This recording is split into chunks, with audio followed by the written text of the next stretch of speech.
see me keep looking over my shoulder. I gotta watch my back. Oh, she egged me.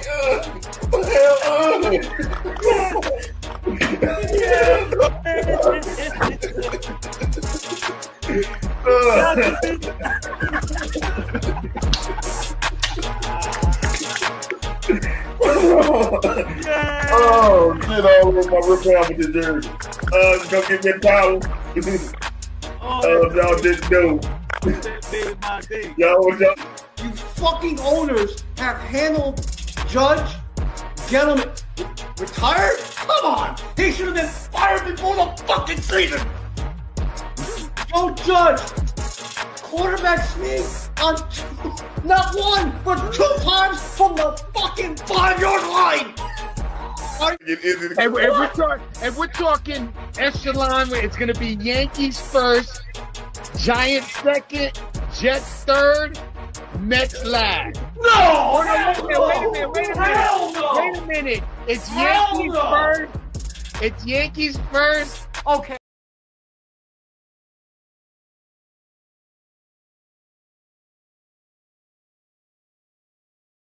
We had a little technical difficulties, but welcome. This is your host, Mo Young, kicking it to you live on this Friday for our sports show. Let's bring in Doc. We're going to try to get as much as we can from Doc. Yeah, I made a mistake and hit the button. I ain't feel like replaying the video, so fuck it. We'll roll with it. We can roll with it. Yeah, the Diabolical Hater is having trouble, so we'll see if he get in. But I want to get your thoughts on this topic, which was Shedeur, and we touched on it a little bit during the draft show. We was like, okay, well maybe get picked in the second round. Then the second round came and went. We like, okay, we did the wrestling show. Remember, we did the wrestling show on Friday. We're like, okay, third round went. Then you get on Saturday, fourth round then went. Like, okay, now what the fuck? What is really going on? Now we get to the 8th pick of the 5th round. He finally went to a team that passed on him to get Dylan Gabriel, which made no sense. Then to come back, to double back, to trade up to get him. When you had a chance to get him in round 2, 3, 4, 5. I think I'm looking at it a little different because I don't know if the organizations, and kind of bear with me on the thought process, because in the NBA, Bronny went in the second round. Everybody kind of expected Bronny to get picked up, and then when he got picked up, his jersey sales was like the top jersey sales of the rookie class. So fast forward, and now Shedeur is the top jersey sales of the NFL rookie class. So it's not uncommon that people wanted to see him, get to the league. But I think the NFL had an agenda. I think they said, you know what? We know what the people are wanting. People are, looking at chops for it. But we also got to make a point to him. And I mean, overall, it's crazy to me that, a talent, as far as football is concerned, especially in the college level, last year he was the most accurate quarterback, of the NCAA. And for him to have to wait 5 rounds to get drafted, that seems like a hit job. That seems like there's a hit job. There's some stonewalling going on, and it's just overall, it's bad optics. I really don't know what to think at this particular point. I will say on a personal level, and scratch Doc, and pretty much scratch it, being a fan of the Saints. I'm like, okay, you don't have to draft him, but I would like y'all to make a splash. But after 9, I said, okay, you're showing me something. And then when they got to the pick in the second round, they pick a quarterback, And then they pick a quarterback that absolutely no one was tracking. And at that point, I said, you know what? And again, this is just me personally. I'm turned off of football. Like everything that I'm cheering for down tracking, here. but he went earlier than when we could have traded down and got it. Well, I mean, as far as the big boards, I seen him being tracked like 4th round. Yeah. 4th, 5th. You could at least got more. You could have got more and still got it. And that's what I'm thinking. I'm like, okay, so you heard us saying that we want an impact player, we want a skills position, and not to say that, you building your team through the trenches is a bad thing. Okay, cool. Great. I'm all for it. I mean, because you've been doing it in the last 5 to 6 years. So 9 out of 10 years, not for the last 10 years, I believe, they have picked the offensive lineman or defensive lineman in the first round. Right. So I'm like, okay, you're not going uncommon, but the trenches should be solidified. If you pick 10 straight years, either O-line or D-line, you should have a monster of the midway. Right, exactly. That's what I'm saying. And I'm like, okay, you don't have to get somebody that's well known, but at least make a splash where somebody is tracking these particular players. Because for the longest, every sports media page, everybody was saying, hey, New Orleans is the high bet favorite to draft Shedeur. And I mean, that would have been a splash. Like he could fan out, he could probably be terrible. I'm pretty sure he won't be abysmal because look who his dad is, and 2, look who he's training with. So it's not like he's bringing his weak mentality, to your team. So one way or the other, it's going to work in your favor. And I'm just turned off of football for the mere fact that this guy says, I'm just going to be anti-y'all. It's like, I don't care if I put out a good team or not.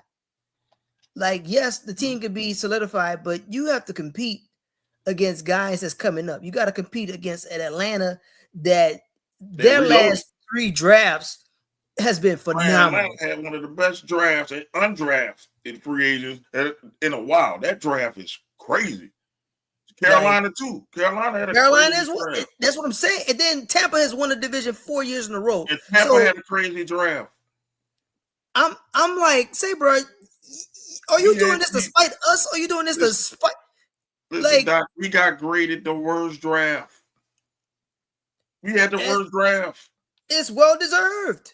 It is well deserved. They gave us a D+, and you are basically last in the division, and you can't have drafts like you had. You're reaching for people. You can't. If you want to compete, because this division is not going to be terrible anymore. No. Like these guys are young and they're hungry, and it's like you're trying to tank for Archie.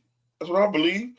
That draft tells me you're trying to tank for Archie. Arch can't save the day like that. No, Arch. We don't even know Arch going to be good in Texas. We don't know. That's what I'm saying. We didn't even get a full year to see if he's going to be good. I want to tell this to the Saints fans here. Y'all, Arch won stuff for the Saints. It's not like Arch bought a Super Bowls. Archie bought a Super Bowls. It's not like his grandfather brought us to the promised land. We were the laughing stock of the fucking league when Archie Manning was the QB. All because he was the number 2 pick. Number 2 pick, and he came from Ole Miss. That ain't nothing but the Mississippi Saints fans driving this fucking narrative. Man, just because he was a beast in college, a la Tim Tebow, don't mean you're a great pro.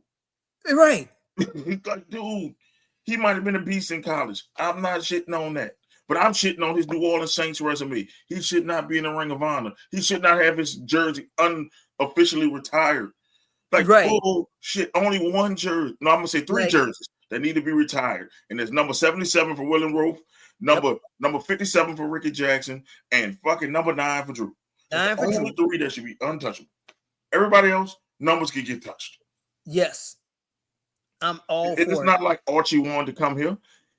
No, he got drafted here. So stop acting like he came here. Drew Brees actually came here. There's a difference. He came here. Yes. So He wanted to be here. Right. And So that's I was like, I got reverence for the number 9. Number 9 should never be worn ever again. Ever. Yes. Ever again. That should be the only number that's like, you know what? Nah, dog. Right. You should retire number 7, Morton Anderson, before we retire number 8. I mean, I'm not disagreeing with you, Mo. But I'm just saying, Arch Manning hasn't showed us anything. I've seen Arch Manning get beat by my nephew. I've seen him in high school get beat by my nephew 3 straight years in a row. You saying that, and I'm talking with my oldest last week because he came home, and he almost got a pick off of him. Yeah. Like he had to come down to our stadium when we went to that game. I'm like, okay, yeah, he brought the crowd. Yeah, he brought the box office. He brought the hits. But I mean, as far as the play was concerned, I was not impressed. If y'all don't want to believe me, look up Newman versus St. Charles Catholic for like 2 years ago. Bro, they beat the dog shit out of the people. Don't you understand? They beat the dog shit out of Arch Manning. Y'all. I can't recall what day it was, but when Newman came down to Bell Chase, and I mean, again, they came down there, but Bell Chase was literally 3-5 in 2000 and 2001, 23 lead. It was just that's all you're doing. Hey, say running back, you carry us home. Don't bring that up no more. That give me nightmares. 23 leads. I got tired of hearing that shit. 23 leads playing. 23 leads. Yep. And I mean, as much as we refused to pass the ball that game, like if it wasn't for referees, just calling every single thing, like I believe that we could have won that game. Like my boy could have won that game. Like that pick, I think that pick, with my son being in position, would have turned the game around. I mean, the ball was right there. It just so happened to sail, and he was like, you know what? He wasn't even paying attention to the ball at the time. It just so happens he turned around, he got his head turned around a little too late, and his momentum was already carrying him out of bounds. But I think if he'd have had possession, they would have counted it. But I'm like, say, bro, I'm not impressed. I'm not. Like you out here thinking Manning really was a 3-star because his last name gave him a 5-star, and and y'all salivate because his name is Manning. That's what it is. If his name was Jones, his name was Arch Jones, you wouldn't. You would be like, I don't know about number 1 pick. Maybe if we can get him in the 3rd round, we'll be fine. He did nothing. They benched him. I remember this. It was the big game Texas had, and they benched Ewers because Ewers was sucking. And he came in, I think that was against Alabama or Georgia, one of them. And he came in, and they thought he was going to do something. And I think it was Georgia. Georgia unleashed hell on him, and they had to take him right back out. Everything at this man. They took him right back out. And I'm going to tell people, I'm like, I didn't see anything for him to be like, I'm going to tank to get Arch Manning. Right. And I'm like, y'all want Manning, but y'all saying no to Sanders. And this is what I want to talk to the Saints. Listen, not only you can work on all this, but you can't work on accuracy. That's some shit that you got to have a skill for. Yeah. He's accurate. You can get stronger. You can get arm strength. That's easy to get. You lift more weights, your arms get stronger. And you can throw the ball farther. Right. You get on NFL weight program and his arm. Shedeur can throw the ball at least 60 yards. I've seen it in the game. So you don't really need nobody to throw the ball 90 yards. That's just bullshit. So you say no to Sanders. He's the most accurate quarterback of the draft. He reminds me, I'm not saying he Drew, but he has a game that could translate into Drew, like stuff in the dome. You wanted an accurate quarterback for the longest, but now running quarterbacks, accurate quarterbacks ain't shit, basically. You're saying not everybody got to be an athlete. Right. I'd have told you this in 2002, Eric, you'd have looked at me like I was crazy. And that's crazy. He gets penalized because he's accurate and he likes to play in the pocket. Right. That's what I'm saying. Like, Do you know the money the Saints would have made it in the draft to do? And that's what I'm really upset about. Like, it's the money they would have made. So much effort on the fans' end went into, hey, this is what we're looking for. We want him. My thing, and it's nothing against Shedeur, because I honestly think Shedeur is going to do phenomenal in the league. I honestly think where he is, I don't know what the narrative is regarding for why not to have him in Cleveland, but I think he'll do great in Cleveland. I really do. One, because they're kind of gonna turn the page away from Deshaun, because I think he's still gonna be out for a year anyway. Yeah, he's out for the year, and nobody gonna take that contract. Right, and don't get me wrong, you got Flacco out there, but I mean, Flacco, this ain't the old man game no more. And I'm not trying to call he's our age, Flacco our age, but this is a young man game. People won't want to see young names being out there. The moment that you do something that seems boneheaded, and people be like, "Oh man, you should have went to this guy. You should have did this guy. You should have did this play." They're gonna start calling for young guys, and I don't think Gabriel. I'm sorry. I don't think Gabriel is going to be the one that. Oh no, Gabriel getting cut. He might be the only third. He might get cut on practice squad because I look at talent. He doesn't have Shedeur's talent. I'm sorry. The people trying to say it, he doesn't. And small hands, Kenny Pickett, I seen what he could do in this league. He's a backup. Right, yeah, definitely. This is Shedeur. They set this up for Shedeur to be the starter. And that's what I'm thinking. Like, a lot of people just gonna be like, you know what? Let's see what he got. And overall in that division with all those young quarterbacks, you got Joe Burrow, you got Lamar, 2-time MVP, and I don't know who's quarterbacking for Pittsburgh. Aaron Rodgers. Aaron Rodgers. I mean, it ain't nothing official yet. We know it's gonna be Aaron freaking Rodgers, because that's another team. Pittsburgh, y'all need a QB. Yeah, that's what I'm saying. They have no other alternative but to look younger and try to build for their future. I don't know, because a lot of rumblings are they might just move on from Mike Tomlin, but I don't know why. Please let us get him, because I'm already over Kellen Moore already, and he hasn't coached the game. He ain't even coached the game yet. That's what I'm saying. He ain't coached the game yet, and I'm over. That's exactly, and that's why I wanted to get to the point at. My point is they went they keep going anti-fans. When I'm gonna say what you want to say. They going anti-New Orleans. That's what they're doing. That's exactly what they're doing. And New Orleans are the most liberal of the fan base. Owners trash.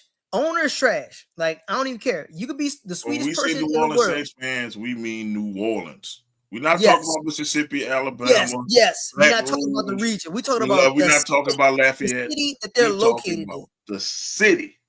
The city wanted Shedeur, because who was famous for wearing flashy jewelry and being confident as hell, building line cocky, as you want to call it, the Cash Money Millionaires and No Limit Soldiers. Yes. Where they come from. Shedeur. Exactly. How Shedeur was New Orleans.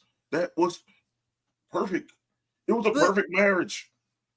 Here's exactly how they went against us the first time. So when we was talking about, we're trying to find a coach, everybody in their mama said who we wanted, Aaron Glenn to come home. We wanted Coach Glenn to come home. Yep. Everybody just absolutely knew, and nothing against Rizzy. Nothing against you, bro. But I mean, if it was gonna pan out, bro, they would just came out and say, you know what, he gonna be the coach. And not even do that. But we was like, here's what we want. And then it was like, now we're going to get this guy. This guy turned it down. This guy turned it down. And then before you know it, we have to settle. We got a young guy. He's a real, he got a mind for the game. He been making plays since he was on the bench for such and such since college. Now, when he played the quarterback, when he played Derek Carr, he was undefeated. Like, okay. And we settled with we settled with having this coach. Because you know what got Glenn away from us? He told them basically, he told Loomis, I want to have control of player personnel. I want to pick my players. Yep. And Loomis said no, he wouldn't do it. He said, "Okay, see you, peace. I'm a Jet." Yep. That's what happened because Loomis Yes, wants control of this team, and I'm saying this: Loomis didn't have control when we were great. When we were great, it was Jeff Ireland and Sean Payton that drafted those players. Loomis just was in the room. Loomis don't know what the hell he doing. Loomis reminds me of Donald Trump. Fucking demented as hell. Just saying all kind of dumb shit, doing kind of dumb shit, and he just doing ruining whatever. a great franchise. Just doing whatever. And I mean, for the most part, it was cool because he stuck with the blueprint. The blueprint, how it was designed to go. Because as Drew's talents diminished, Drew had already established the culture. And I said the Saints could still win despite what Drew talent level was. And I wasn't trying to disrespect Drew, but I'm like, say, brother, the writing's on the wall. Like you're at that arm was dead, brother. Right. That's and everybody knew it. And we're all like, yes, we held on love to Drew Brees 5 years too long. And I told it to people. We love you. We love say, man, traded him and got first round picks in year 15. There will never be a time that you come in the city and you got to pay for anything. You go to a bar, you go to a hotel, whatever. You shouldn't have to lift up your finger to reach for your wallet at all because you are the king. You are King Dingaling in these 60 square miles of New Orleans, bro. You done bought this city a championship for real, for real. Right. So I love you for it. But at the mere fact, you cost us at least 2 extra rings. You did 3. I counted 3. Like, at some point, bro. Well, I know you're right. It's 2. The Minnesota Miracle wasn't his fault. The Minneapolis wasn't his fault. Yeah, I ain't gonna. Yeah, so it's 2 rings. And the 49er one wasn't his fault. When the catch 2. So that was 4 rings. You had those 2, that's 4 rings. Right. So, the 2, I'm like, bro, we could at least had these 2, bro. Like, come on, man. Like, just get us there and just ride the pine, bro. And nobody gonna take it away from you either. That Minnesota down here game, yes, he definitely cost it that one. When he definitely I would have looked at him getting those 2 rings like Alabama did with Tua and Jalen. Like, say, bro, this one is for you, Drew. But let Teddy win. Exactly. Say, bro, just let this young gun get this, man. Like, we're designed now. It's a Ferrari. Like, it's gonna go fast. We're gonna go 0 to 60 pretty fast, bro. Like, bro, I guarantee you they'll still. I don't know what he was thinking about. But he saw it. Like I called him Cat Rooney. People laugh at me because I called him Cat Rooney. They laugh. But it was a Cat Rooney move. It was. It was like he saw Willie beaming. And he's like, oh no. Like, hold on. No, they're gonna forget about me. We wouldn't have forgot about you, Drew. Nah, bro. No one will ever forget what you've done. Like, because the culture that you set is unprecedented. Like, you still do the same traditions he set.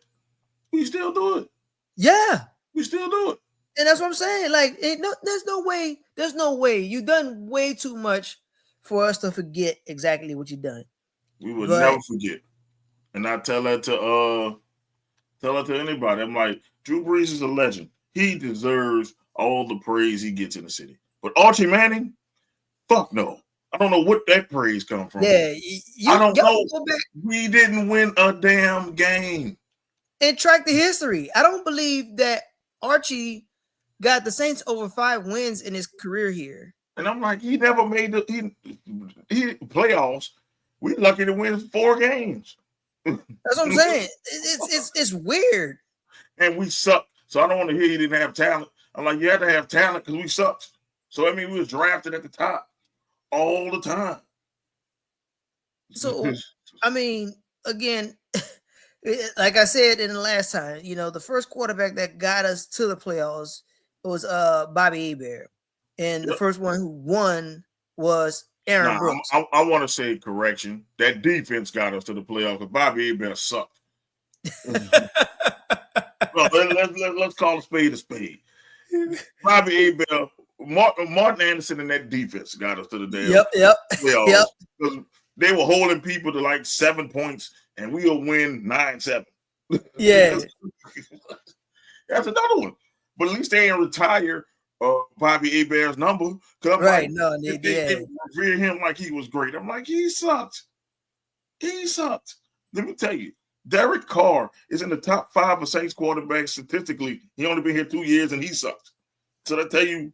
And that's terrible. And that tells you enough. Spencer Rattler is the best rookie quarterback in Saints history, and his stats sucked. He only had 1,000 yards. That means Archie Manning didn't throw for 1,000 yards his rookie year. Crazy. And we celebrate this, and Shedeur Sanders not good enough to come to here. And Shedeur is again stonewalled or whatever based on an interview that he had in New York, because he did in a big market. Like clearly that's it, when someone takes control of the narrative. I don't believe that shit until they put their name on it. Nobody puts their name on it. And that's the crazy part about it. Like no one's saying anything. No one's willing to put their name on the line when it's regarding this, because you don't have a thread that you can pull on it. Because one, Shedeur, he didn't come from poverty, and he didn't just get tossed in there. He worked to get better, and when it worked out for him for changing cultures, because Jackson State wasn't winning the SWAC, not like that. Before he got there. In Colorado was nowhere near relevancy for 30 years until he got there. We had one victory. And now when he says it out loud, now all of a sudden, oh, he's way too brash. Oh, he up there pumping himself up. So y'all want the dude to be like, Johnny Manziel, Baker Mayfield. But we gonna get away. Baker's an exception. But we gonna sit here and run and hide our hands when it comes to the Johnny football situation, because I'm gonna say Baker should be an exception. Baker grabbed his junk and planted a flag on the field. He talked junk. He talked smack. That could look at as being arrogant, right? It does. It is. And he went number 1. And Baker Mayfield was more limited in passing than Shedeur. He went number 1. He had a little incident, but now we gotta sit here and try to erase that part of it. No, don't pay attention to that part, y'all. Don't talk about that part. We don't like that part. Show me Shedeur's off the field problems, and you won't be able to find them. You won't be able to find them because the man literally just go out there and work to improve his craft. And it clearly shows by him being the most accurate quarterback, for a college year in last season. But we're not talking about football. We talking about him because he had his hat backwards. But in his last name. And we're not gonna sit here. We're gonna sit here and put out these narratives talking about Jackson Dart had his hat backwards at the same combine. Nobody's talking about that. And no one's talking about it. It's just that Shedeur had his like this to the side, and Jackson had his straight back. But that's still a bogus reason to ding a guy or find some kind of narrative that. So I guess Jackson Dart is not a gangbanger because his was straight back, but Shedeur is cocky and arrogant and a gangbanger because he got his hat cocked to the side. Yeah. But that's the thing. That's another thing about it. Like you got this narrative, like the NFL can't save him because he necessarily didn't need to come into the league. He wants to be there. He's rich. He wants to be there. He's rich. Because he already came from money. So it's not like he couldn't have done anything else in the world. But he wants. That's why Bronny gets so much hate. They come from money. They are the generation that our people, that our ancestors were looking forward to. That generation that is like come from generational wealth. That you can't tell them shit because they rich. Because they already got it. Wrangle a carrot in front of them because they rich. You can't cheat them. You can't manipulate them. Exactly, because rich. there's no carrot, so they don't have to take the stick. Yeah, they got a bunch of carrots. Right? They're like, okay, cool. I was getting this when I was 5, 6, 2. Yep. And I'll say this, Eric, man, that was a public lynching. And people like, oh, that's strong words. Yes, it was a public lynching like they used to do our ancestors back in the day. But instead of being real, they did it metaphorically. It was like, you know what? You know what they used to do in slavery time, and people don't want to hear it. It's called buck breaking. They used to take the fucking biggest, strongest, most confident fucking slave and beat the shit out of him and do other unspeakable things to him. So you can break the confidence. Because why would I have him being so confident that they don't need us no more? And that's what they did. Shedeur was confident, like basically, man, I don't want to come here. It's trash. I'm not about to do. If you tell people in the NFL, yes, people gonna say, well, the NFL makes a lot of black people millionaires. So, but they're not at the same table. They're not at the table with the owners. They're not at the table with certain things. It's like, yes, they millionaires, but it's with a caveat. You are bound to the shield. Shedeur is bigger than the shield. And he represents that because he's like, I don't need it. Like, exactly. I don't care about the signing bonus because I already got paid more. He got paid more than college than Cam Ward is getting paid right now as the number 1 overall pick. So exactly. I got Gatorade. I got this. I got this. And I got that. I don't need NFL money because I am rich already. I'm already here. Like, so. And he's confident. And what are we talking about? They don't like confident people, Eric. They don't like us being confident. They like us being confident to a fault.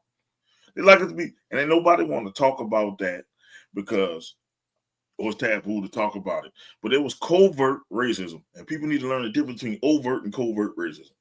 Covert is the ones that smile in your face, but they don't want you to do well. And I hate them. I'd rather the ones who overt that shows it to me, and then I know not to go around here. Not to move around them, like just move around. Yeah, but you got the ones that smile in your face. They'll give you money. They'll say they'll support you. But when the rubber hit, when they meet the road, they'll put that knife so deep in your back, and you come off guard. And Dion is teaching his sons, hey man, you don't fall for this, don't fall for that, don't fall for this. And this was a more of an attack on Dion than it was Shedeur. They just used his son. Because they couldn't touch him, because he was the generational talent. They couldn't touch him. And that's craziness. They're like, oh, yeah. People don't remember when he did the Giants. Remember, the Giants wanted to meet with Dion when he came out in the draft. And he asked the Giants, what pick do y'all pick? 9. Oh, man, don't give me that playbook. I ain't going to even be around then. So I ain't going to even be here. The Giants had an axe to grind with Dion since way back in the 80s. But a lot of people are missing that. Man. He's earned that same Giants group. That is crazy to hold on to a gripe for 40 years. Yes, man. For 40 years. And I'm going to tell you how petty these billionaires, these white billionaires are. I'll say it. They'll hold on to that damn axe and wait for his son to get in there. And then who put out the report you said? We ain't got no names. We don't know. No. Remember what team? What team? Oh, yeah, New York. It's making sense now. That's why I say it's bullshit. When they say it's the Giants, I say this is bullshit. That is crazy. I mean, for he tanked an interview, but they talked first. They were saying it was blitz. He was unprepared for blitz pickups, all kind of stuff. I say it's an interview. What you're asking him to do is a demonstration. It's an interview. Whenever you ever go on a job and have to do the job during the interview. And doing the job right then and there. Not even sure that you got it. That's crazy. That is crazy. That's crazy. And sitting up here and clearly it it's all boys club. So you got the clout. Americans here. The Americans are here. The people got the clout. They say, you know what? If you got them on your board, take them off. Take them off because we got to show them 1 2. We're gonna teach that boy a lesson here. Man. That's what they were saying. Man. And the thing is, a lot of people want to say, and it's the same people. You can read between the lines. If you look at the comments, oh, he's arrogant. I want my quarterback arrogant. I want my quarterback thinking he's the best. I don't want him to say, well, maybe we might win. I might do this. I don't want a quarterback like that. I want my quarterback saying, you know what? I'm the best motherfucker alive. Nobody can beat me. Yep. But y'all thought y'all the same people talk about that. Love Muhammad Ali now. But y'all hated him. Your grandparents hated him then. Oh, because he actually talking and he doing it. He doing it. I'm like, what? I said, this man threw for like 14,000 yards with no O-line and no running back. No Colorado O-lineman got drafted. No running back from Colorado got drafted. You know who got drafted? Wide receivers. The receivers. Wide receivers and him. But I tell you, that's all they had in Colorado was wide receivers and him. Y'all boys trip, sleep. And I'm just like I'm like, at least don't piss on me and tell me it's raining, bro. I know what I saw. And that's why a lot of black people are disgusted about what they saw. You know, you got kind of some of them Oreos in there that, oh no, it's not that. Jason Whitlock. No, it was what it was. And that's why it left a bad taste in a lot of black people's mouths. Like, you know what? If they could do it to him, damn, what the fuck they'll do to people who won't come from a rich family? That's what I'm saying. Like, it was so disgusting to me. Like, it turned me off because I'm like, say, bro, they just been playing in my face for year after year after year. So that's why, honestly, I will still follow sports, but as far as watching it right now, it's like they just want certain things to happen. And I'm like, I'm sick of it. I'm sick of watching it. I'm sick of you trying to jam this down in my face to say this is the way that we want it to happen and this is the way it's going to happen versus where it being organic. And I don't know what I don't know what's going to happen. Right. I don't want to sit here and be like, this is the narrative. This is the way that it's going to go because y'all say it's going to go that way. And I'm just sick of it. I'm sick of it. Like, I honestly, to tell you the truth, the only way I've been catching up with basketball is watching the results from reading it on the internet. Like once I see it, I'll be like, oh, this team got eliminated. Up, this team got eliminated. Okay, cool. Now, that's how I'm informed. This is how I look at it. It's like I'm mad I got season tickets because it's like, bro, y'all do this to me every year, Saints. I'm just got over my Pistons sucking for a decade. Like I just got over that. You and then you had something else that you couldn't put an outlet to. You're like, you know what? This is terrible. At least football is good for me. I can go to football. And then here y'all come with this fuck shit. Man. And this is my thing. And what I can't stand is Tyler Shuck isn't a bad quarterback if he was 23. The motherfucker is 20, almost 26. So he better be Spencer Rattler. And I'm gonna say this: he better beat Spencer Rattler out. Because if he don't beat Spencer Rattler, that was a wasted pick. And if they say he beat Spencer Rattler and he sucks, you're going, look, Tyler Shuck, you better come out and ball. Because if you come out there and you lay an egg, the city of New Orleans is going to turn on you and they're going to start chanting Shedeur. That's what's going to happen. I'm not going to give any. You got the honey badger in the house. Uh-oh. Why are you the honey badger? Why are you the honey badger? I don't care. I don't care anymore. Okay. Nah, but we're just talking about the hypocrisy of the NFL and the Shedeur stuff. And we was focusing on the Saints room. But real quick, now, I don't recall exactly each quarterback, but if I can just take a quick Jalen Milroe was drafted before him. Yeah. So, but Jalen Milroe can't throw. That's the black Taysom Hill.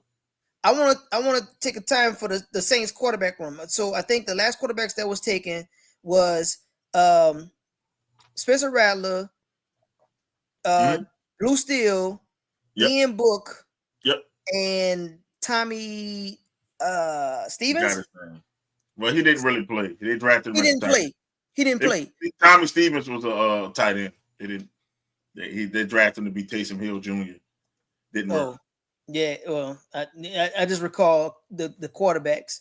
No, so don't forget your boy, man, Garrett Grayson.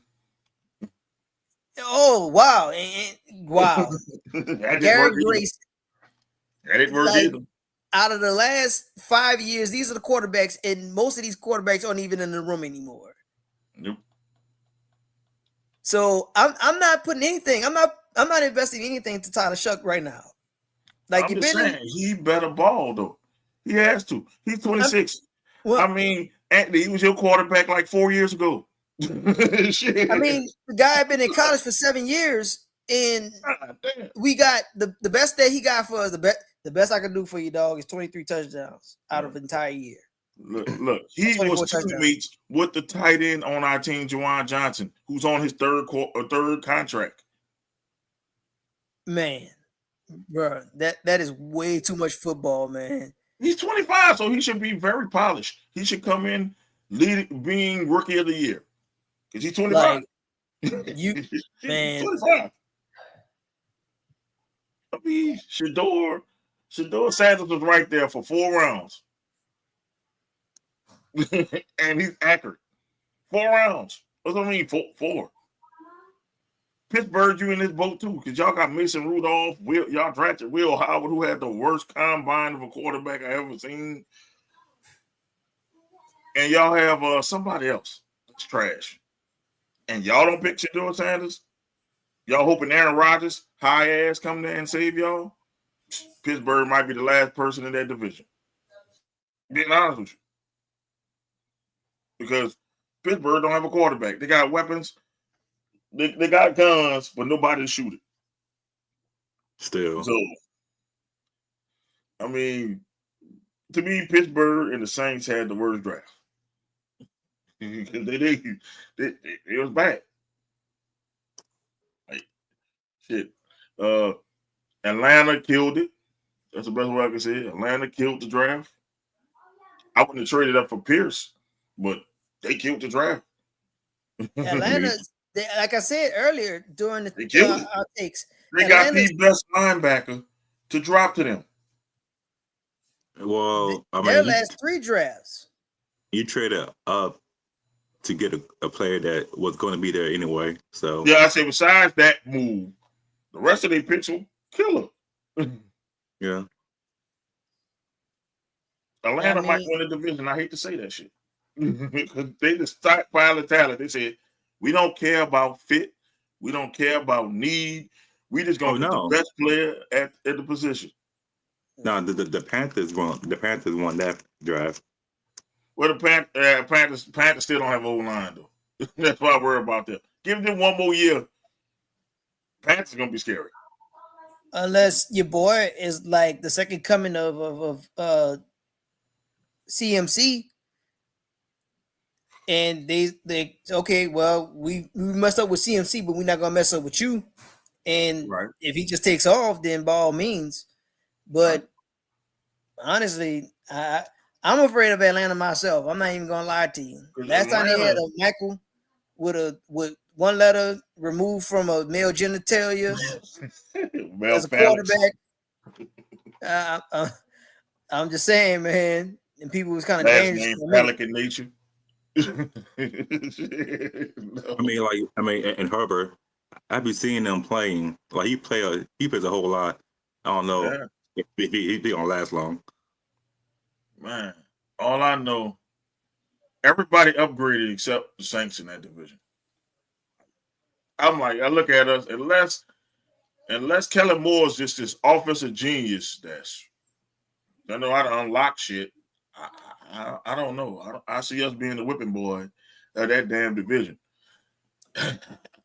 I mean, they'll battle because one, the guys they have in the locker room, they'll win at least 4 games off a rip. They guaranteed to win one of the Atlanta games because it's they always gonna be tough. But they won't dare. If they left Atlanta with a loss, they darn sure not letting Atlanta leave here with a win. Tampa, yeah. Carolina, yeah. I think Tampa on their way down, but Carolina, Atlanta, that draft. Nah, That's all I can say. The Atlanta game, they gonna play that one like the Super Bowl. They don't have to because we're not making the Super Bowl no time soon. How they fucking drafting people? No, we not. And I mean, it's about time that we, seeing that. I mean, I don't know. Honest. What fans are expecting, but it ain't happening. I got 5 wins this year. You counted 5? I got 5 wins this year. I said 4. I'm gonna go 5. I think they're gonna find a way. They're gonna find a way to pull out 5 wins this year, just enough to get right outside of being top 5. They're gonna be like pick 6. Watch, they're gonna be Kansas Saints. That's Saints luck. Well, they're gonna win a meaningless game at the end of the year. Yeah. Well, I gotta see the schedule to tell. It's not an easy schedule. No. So it's easy. Well, we already know our opponents. We just need to know the dates of how they're gonna play. We play on easy. We should be able to win, but we're not because we keep doing the same stuff. Offensive line, defensive line, offensive line, defensive line, offensive line. Reaching on safeties. The best pick we have is that running back. Devin Neal from Kansas. Yeah, I want to back, last year I called it, I'm just saying. I called it last year. Saints being 3. I said that. I said 5. I was like, we won 7 games last year? Or 6? 6 or 7? We won 7. 7 and 9, yeah. Because the quarterback, anybody but Carr. Because I'm tired of let's get on Carr. Okay, that's another one. I'm tired of Carr. I'm like, don't bring Jesus into this. Don't go to church. Don't bring Jesus to this. He goes to church and said, I have a shoulder injury, and people on social media basically don't have a say so. Yes, we do, bitch. That's what social media is for. I'm just saying, like, you won 7 games, but who's your quarterback then? It wasn't Carr. Because Carr, I think it was all 7 was Carr. Yeah, 7 was Carr. Yeah, Carr won all the games because Spencer Rattler lost all his. And they put Spencer in there against all playoff teams. Yeah. They should have won the Rams game, but Juwan Johnson just decided to drop the damn ball. He was like, I don't feel like catching. The one that got the Saints to the playoffs. I don't feel like catching today. But here's the thing about DC. Now I will forego not mentioning by name on this one. Like, scratch the football stuff, because they had a report that the timing was bad because he found out that he and his wife had lost a child. She miscarried. And it just so happened to coincide when he said, you know what, I'm stepping away from football. So I will forgive him on that aspect. And my thoughts and prayers go to him and his family, because that is a type of loss that does stay with you, for forever, to tell you the truth. But for when you get to the football side of it, like, okay, you can express yourself. I don't care how you express yourself. And it just so happens that you're, an athlete, a famous athlete, and the manner in which you went to go about that was not the stage for that. Like, I don't know if the church released that or you had anything to do with it, but that is bad optics. That is terrible. You can't be out there fleecing a team. A team is guaranteeing you $50 million to do a job, and you're not going to do that job. If one of our dream jobs, let's just say even this podcast, if this podcast was a part of a deal that says it gets a network, I don't know, if a network gets $50 million and we get a piece of that pie, we can't come up in here and be like, say, bro, you know what? I'm straight. I'm really hurt today. if this is something that we love in every to do, one of y'all asses if y'all ruin that $50 million. Right. That's what I'm saying. Like, see, bro, we would have to get dealt with because not only are we, suppose if it's just one of us, suppose if it's me, and if I'm a part of the puzzle, that a part of the piece that guarantees us the money, and I'll be like, you know what, y'all, I got hurt because of somebody punched me in my throat. Well, what happened to where you got punched in? What happened to your throat? I was talking crap to a guy, and I was mouthing off, and he dealt with me or whatever. And I was up there antagonizing the dude. Well, I antagonized him. I'm messing up the pride. Everybody else family. Good luck on your future endeavors. That's what you will hear next. Right. Y'all gonna be like, say, bro, nah, you taking food out my family mouth. There you go. Talk about Pistons in 6. How about your Lakers in 5? I heard Lakers in 5 all the time. I heard Lakers in 5. Like, y'all lost before we did. We lost to a higher seed. You know what I mean? Y'all lost to the number 7 seed. Lakers fans don't tell me shit because we swept y'all. 1, we swept y'all. 2, y'all lost before we did, and y'all got the great Luka and LeBron. Yeah, Shit. Nah, back to you, Eric. I just had to. All good. These damn Lakers fans. All good, but that's what I'm saying. Y'all would be like, say, bro, either we gotta talk and discuss this stuff, or say, bro, you have to be removed from the equation. And for the Saints, again, guaranteed 50. So now we're tied to you financially.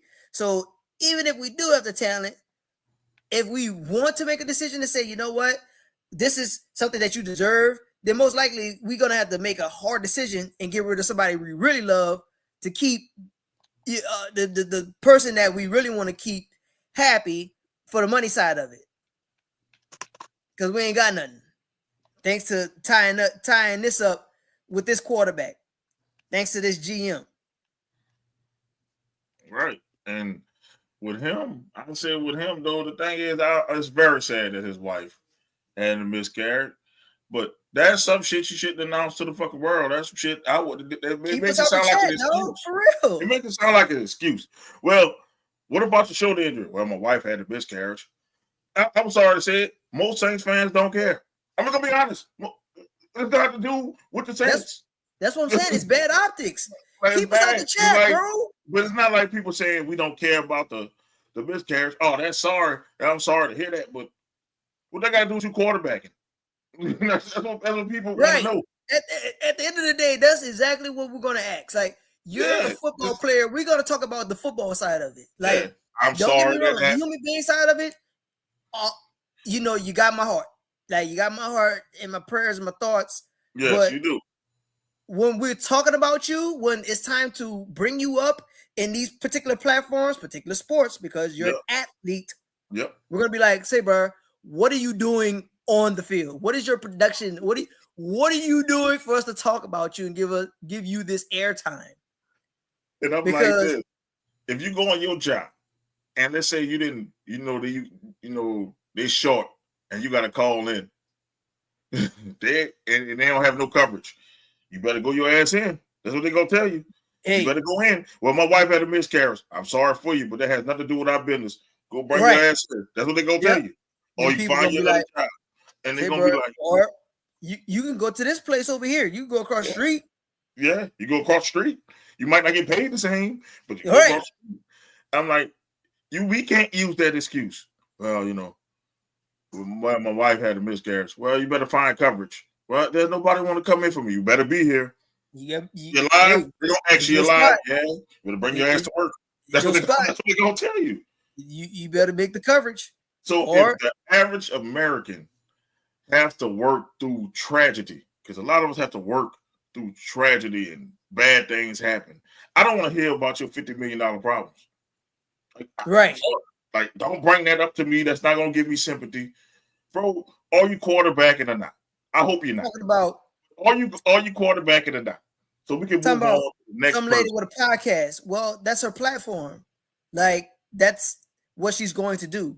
She's known for talking sports. You're an athlete. She's gonna say what's going on. Sorry, Jay. Like, so I get that you're upset about what she's saying, and you have a right to be upset. But again, you're an athlete, and she's running a sports podcast. Yes. So, would you want her to sit there and talk about the weather?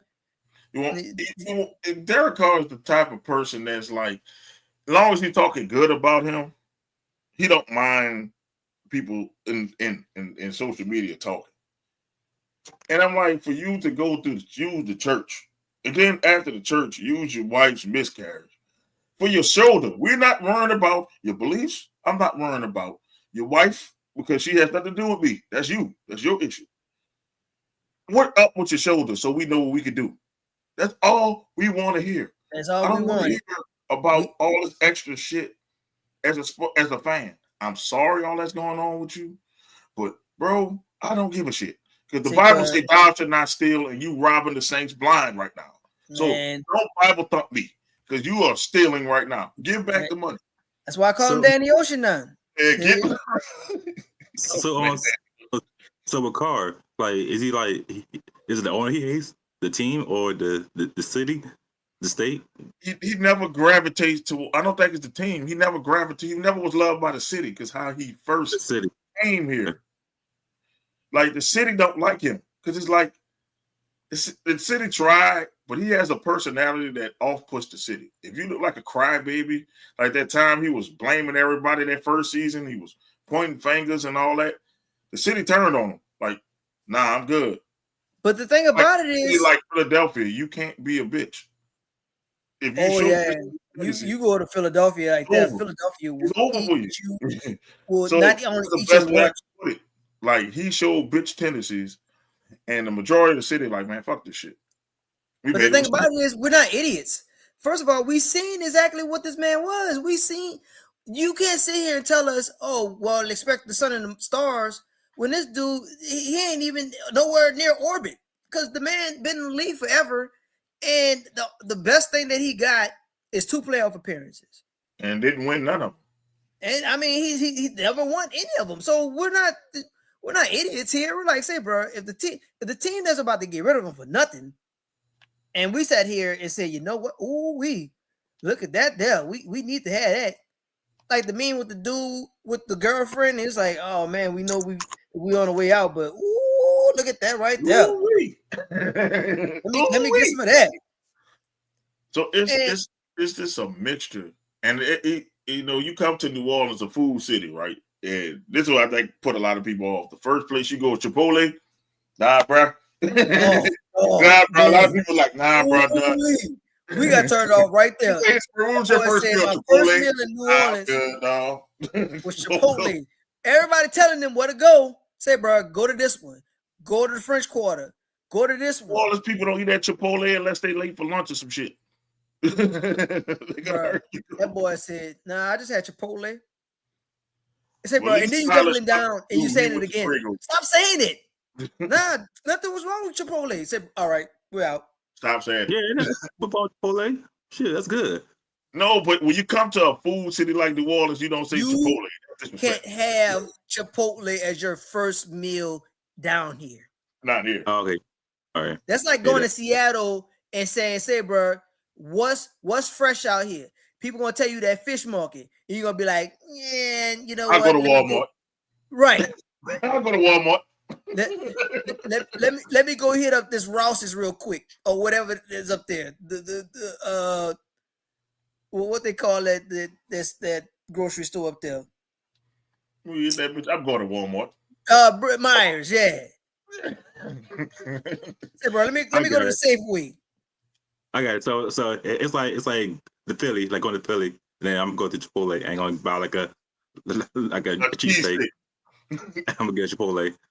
I got you. Yeah.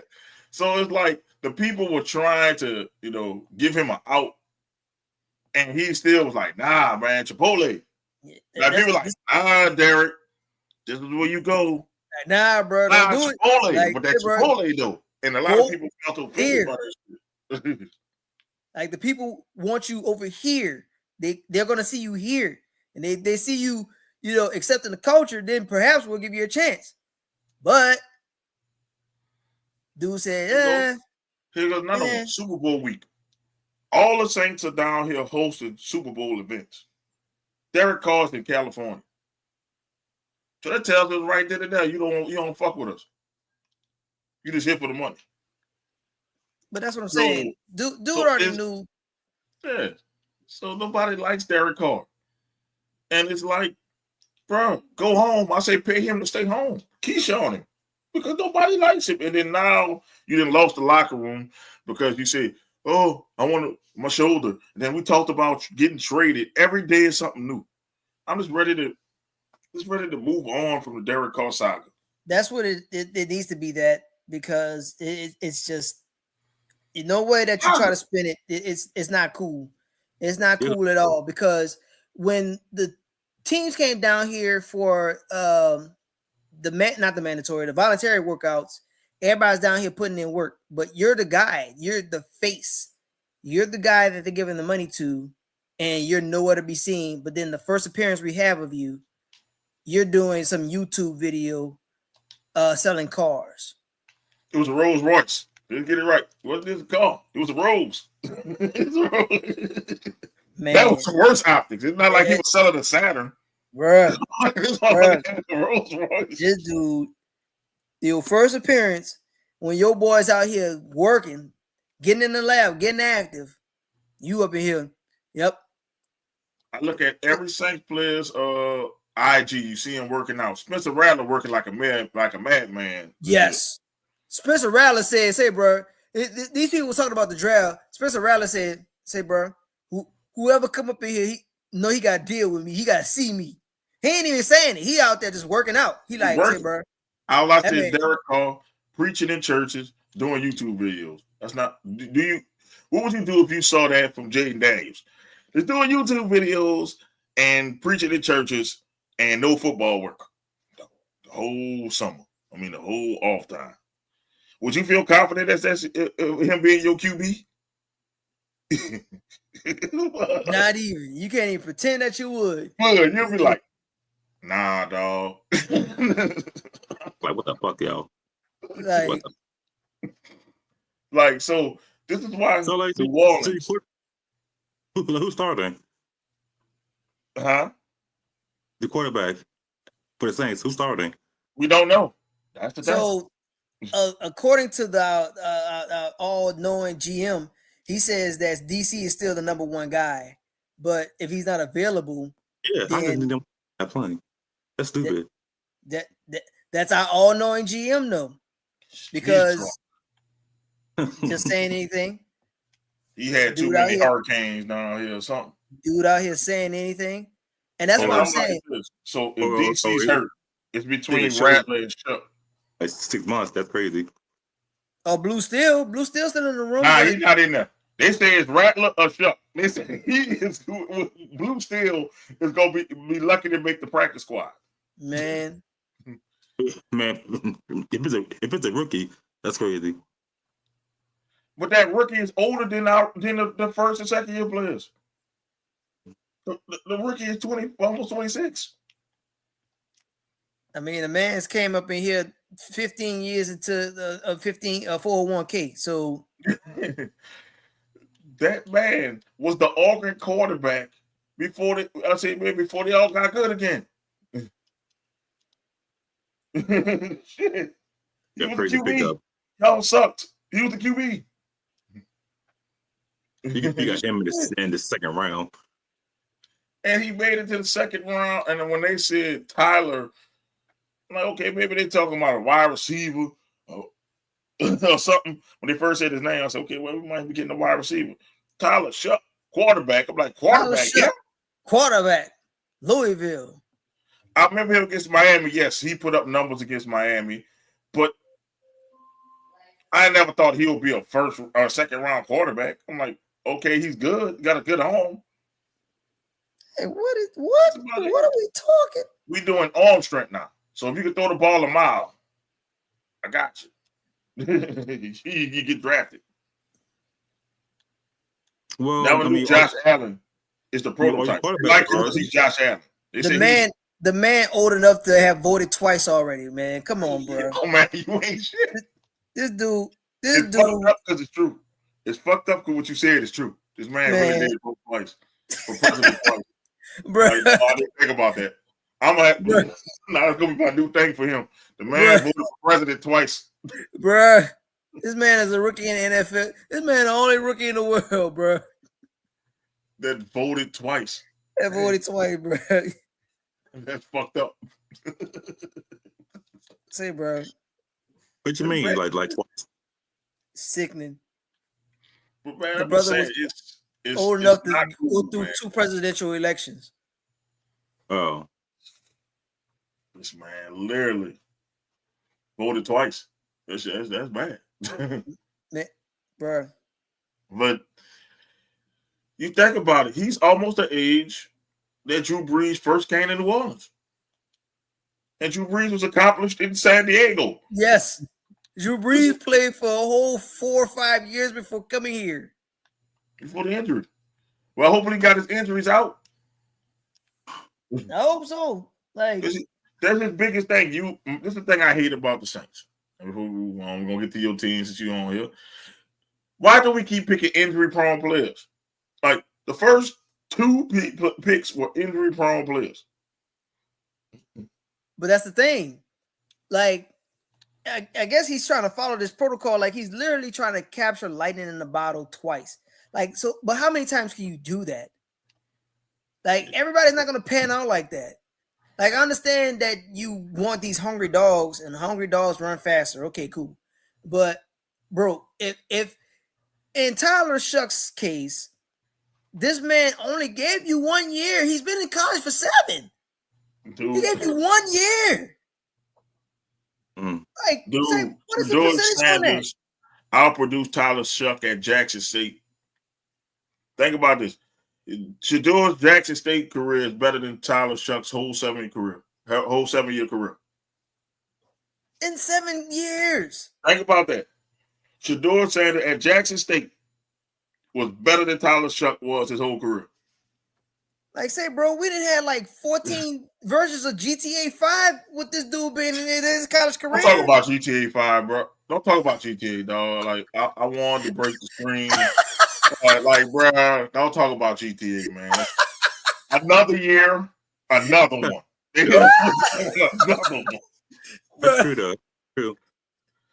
Bro, literally, I did not know my wife at all when GTA came out. Bro, I didn't know her. Like, I was in my 20s. I was 28. Yeah, he been up with like GTA, Call of Duty, bro. all the Maddens. This probably was Tyler Shuck's first year in college when GTA came out. When GTA 5 came out. Bro, I'm serious, bro. Say, bro, it's terrible because my son would have went through all of elementary, middle school, all of high school, and even got his undergrad. Bro, my son was 3 going on 4 when GTA came out. When GTA 5 came out. He is now going on 14. Bro. He went through all his developmental stages. That's what I'm saying, bro. By the time we get to GTA, bro, the son would have exploded. My son was a toddler. My son was a toddler. He grew up to be a big kid, and then he went to being a preteen. Now he's a full-blown teenager. By the time GTA 6 come out, he's gonna be a damn man. Bro, my oldest wouldn't have graduated college by time, bro. Say, bro, this dude went through all the schools. This dude went through all the elementary, all the middle, all the high school. Don't talk about GTA, bro. Like, I saw that and I said, God damn it. Bro. I can't help but laugh. I don't like to say that, but I was like, man, you know what? I was like the Shannon Sharp thing. God damn. That's how I was. God damn it. Bro. That's terrible, bro. Talk about GTA 5 release May 2026. Boy, shit. That's the main reason why people start getting these new generation fucking games. Now they bought one for no reason. Bruh, we gonna get a whole new council about telling these people to put this game out, bro. Then watch me next year.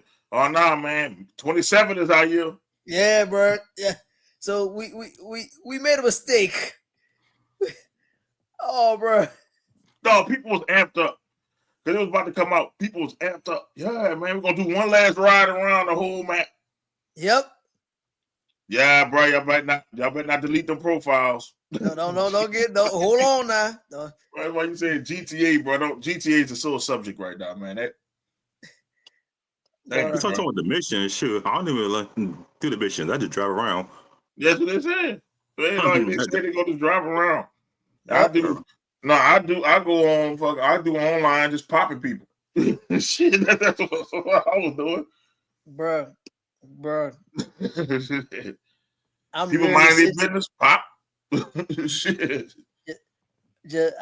I'm just sitting on my whatchamacallit right now. I'm just waiting for them to release it. I said, you know what? I already got it. And the only thing I gotta do is just wait for them to release it. The only thing I'm gonna do is just load the money up and just go ahead and pull it. So whenever they're ready, now you telling me, yeah, bro, can't hold on to it now, bro. It's gonna be good. It's gonna be a whole another year. Damn, bro. So y'all just start the clock all over again, huh?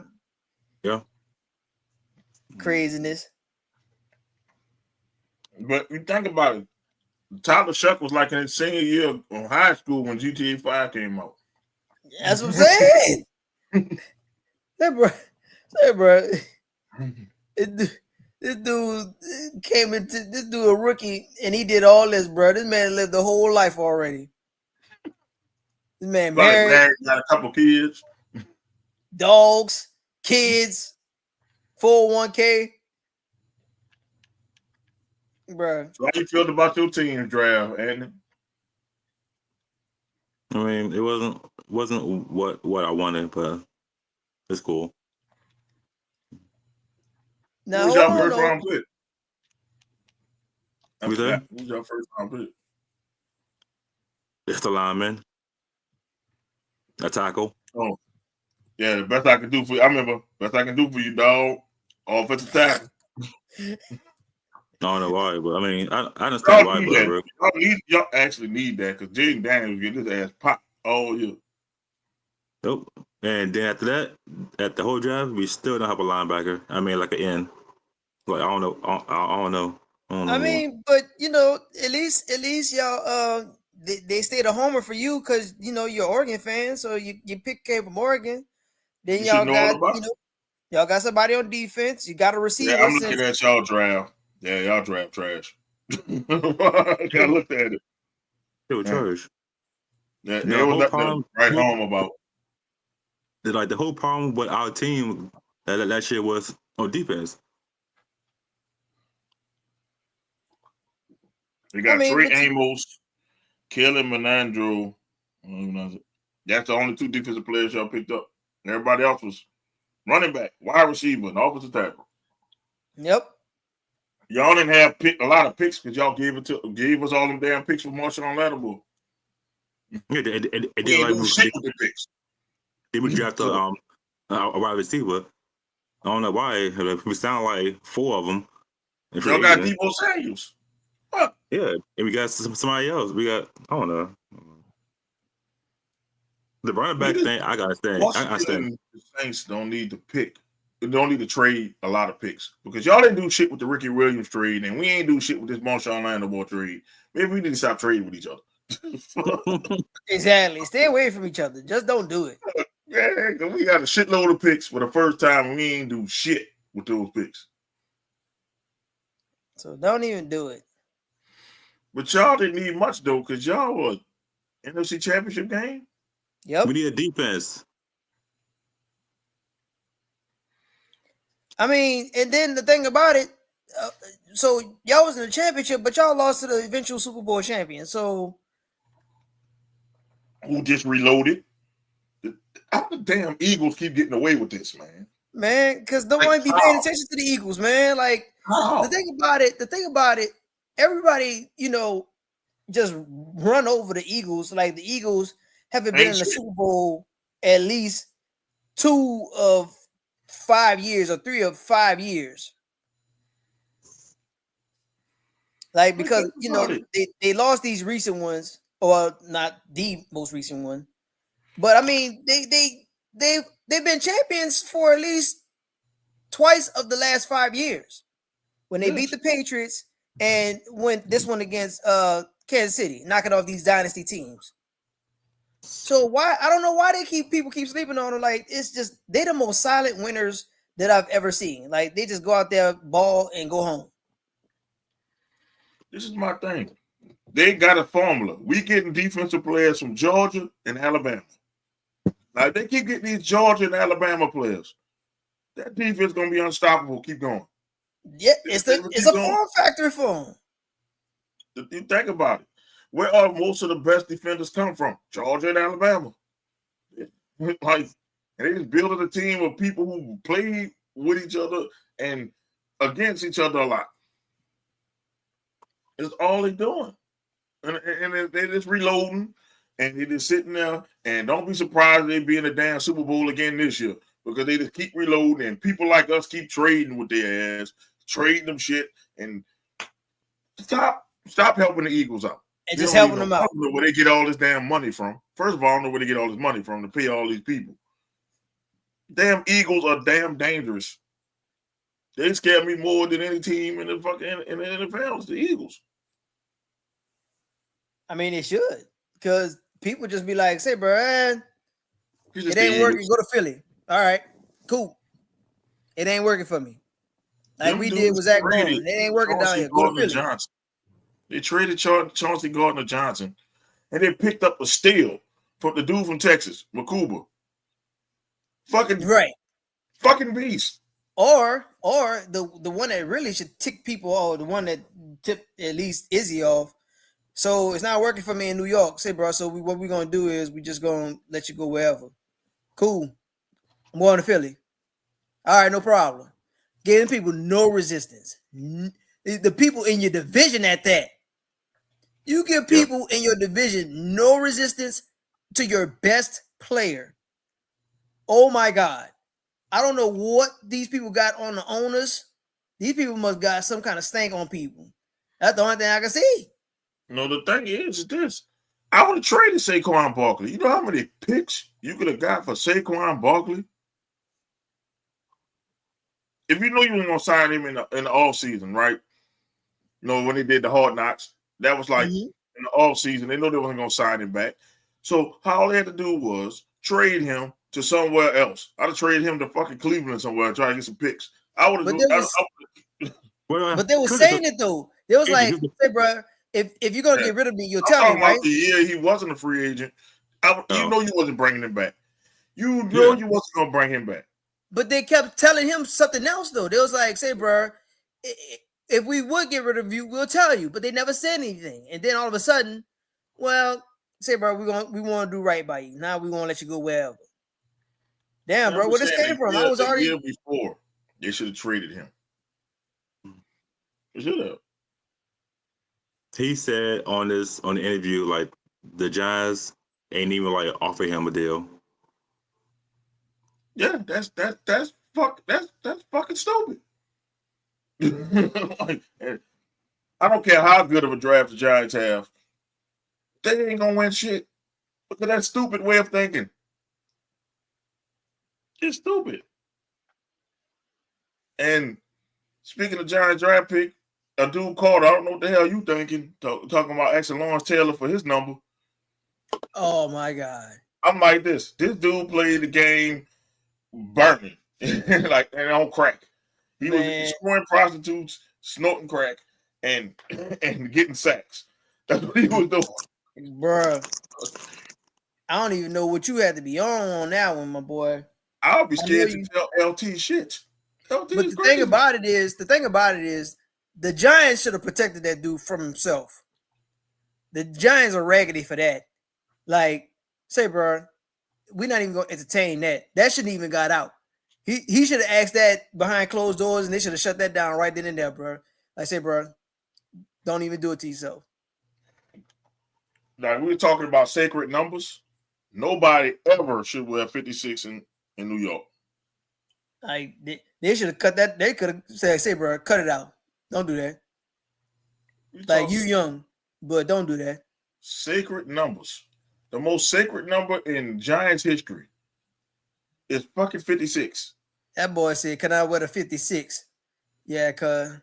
And then if you don't let, I'm like this, if you come out first year and you destroy it, and you got about 20 sacks, then you go up to LT. Yo, can I rock the 56?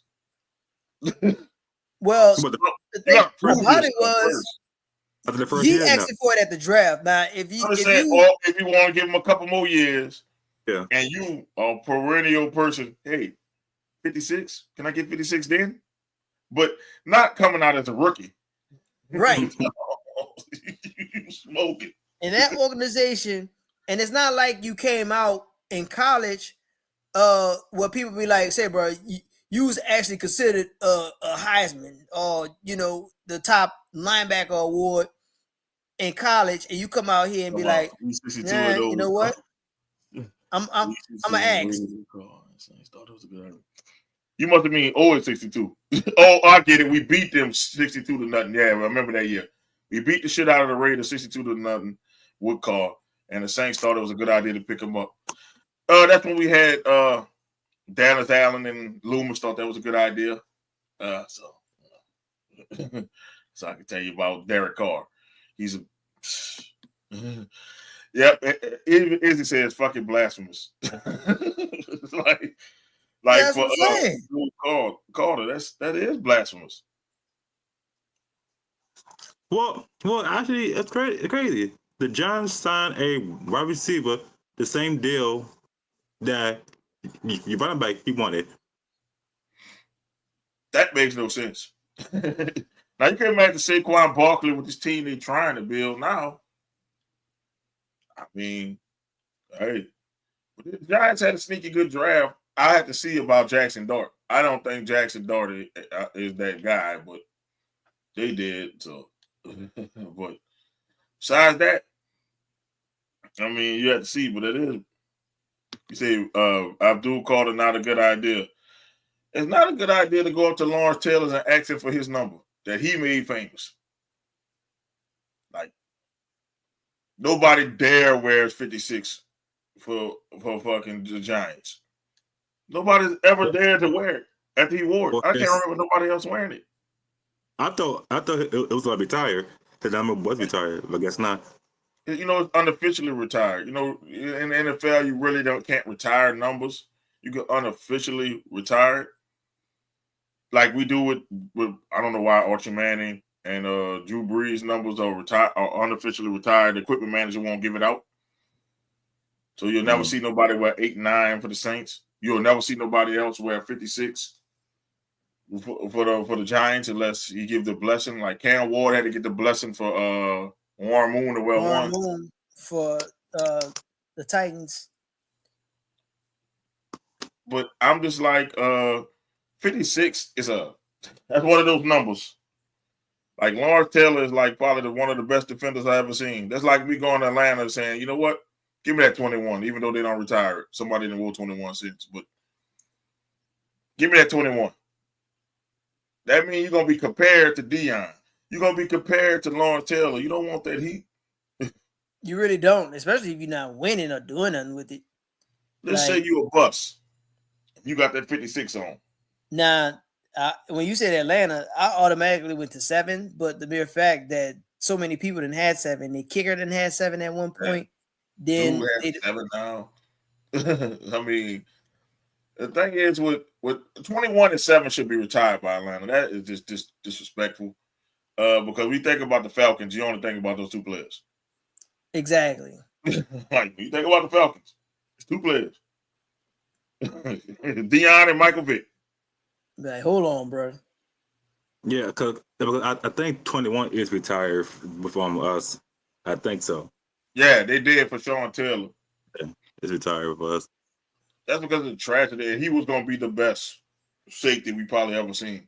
But I heard his brother is listening. Yeah, I think y'all get him. Did y'all get him undrafted? Yeah. Don't give him 21. Let him wear 36. He wore 36 first. Don't give him 21. Now, Right, the other guy who wore 36, he sucked ass, yo. I forgot his name, though.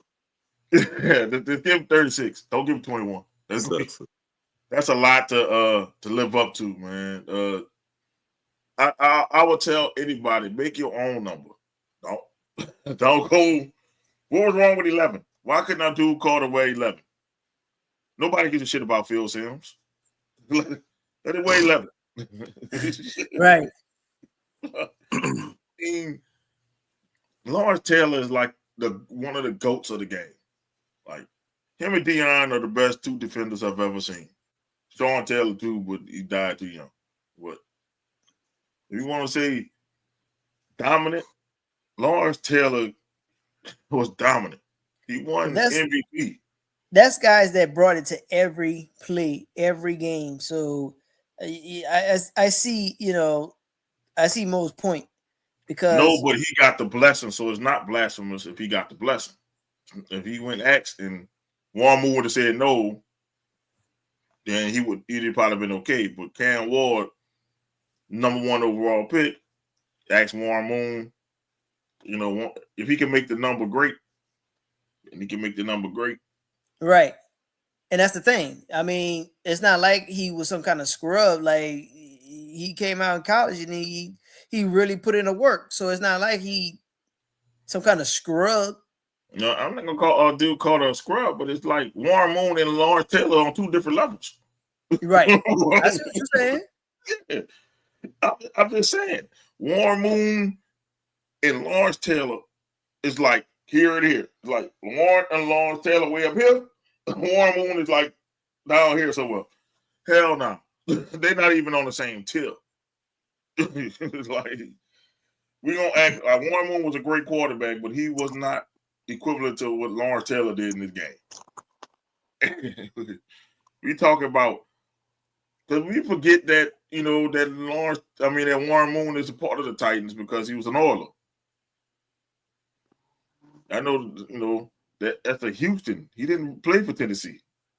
So, but the it's crazy though because the team history belongs to Tennessee.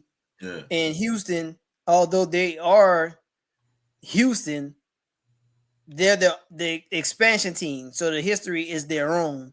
Yeah. But Tennessee is the former Oiler Houston team, where his number was in a part of their history, that team's history. I get it. I'm just saying, it's just when you think of Warren Moon, you think of Houston. I mean, the team's color, so it's part of that history. I say if you think of LT Giants, right? That is 56. For sure. I don't see anybody wearing 56. He was the NFL MVP. But that's what I'm saying. Like, New York should have just shut it down right then and there. It shouldn't even got that far. Like some situations, you could be like, say, bro, we already know you should know the vibes. Like when you're drafted here, there should be someone right there. It should have a representative of the team. Be like, say, bro, this is the history right here. This is some of the things that you can't have. And as soon as he got drafted, have your moment, talk to your mom, talk on the phone, whomever. And guess what?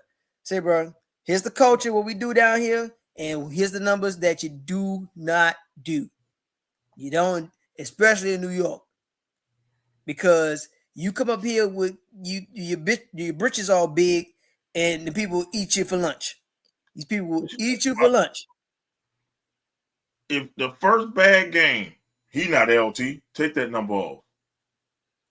Bruh, you're not even getting that far. Say, bruh, LT brought it. Every game. I'm going to bring it. I don't want to hear that. I don't want to hear it. Show me first. Either man. Give me your highlight packet, or you show me in year 2 or 3. But right now, your number is going to be what's available right now. This man literally would do an 8-ball before the game, get 2 or 3 sacks, and go back to partying all night. Like, man, the dude was a damn animal. That boy said, you know what? The only reason I found out the game was that they had a game over there is because the stadium lights was on. The boy said, I got to the stadium. Yeah. He said, hold on, let me go get my jersey real quick. Izzy, you out of your goddamn mind. Who? That boy decided to say, who? Nah, bro. I'm like, I wouldn't want nobody else's number like that, man. That's too much pressure. I don't think the youngins understand. They need to go back and watch tape. Who LT was. And when we say LT, I'm not talking about LaDainian Thompson. When they say LT, it's only one LT in my book. It's Lawrence Taylor. This man literally broke a quarterback's leg. Sorry. Sorry. He literally broke Joe Theismann's leg. Had to whip, tell him, come on. He knew it as soon as he hit him, he broke the man's leg. You know how many pounds of pressure it takes to break someone's bone, to break a leg? It's been hidden like that. LT was terrible. He scared me in any given Sunday, and he was old in. It's on drug he was taking. That's why. Shit. I mean, but to play the game high as hell and still be great. I mean, wait, don't drive me. I work $1 million. Y'all talking about 100 dudes versus one gorilla. Oh yeah, I'm gonna ask y'all about that one. Give me 2 LTs and 8 ball. We'll beat that gorilla. Give me him, Michael Irvin.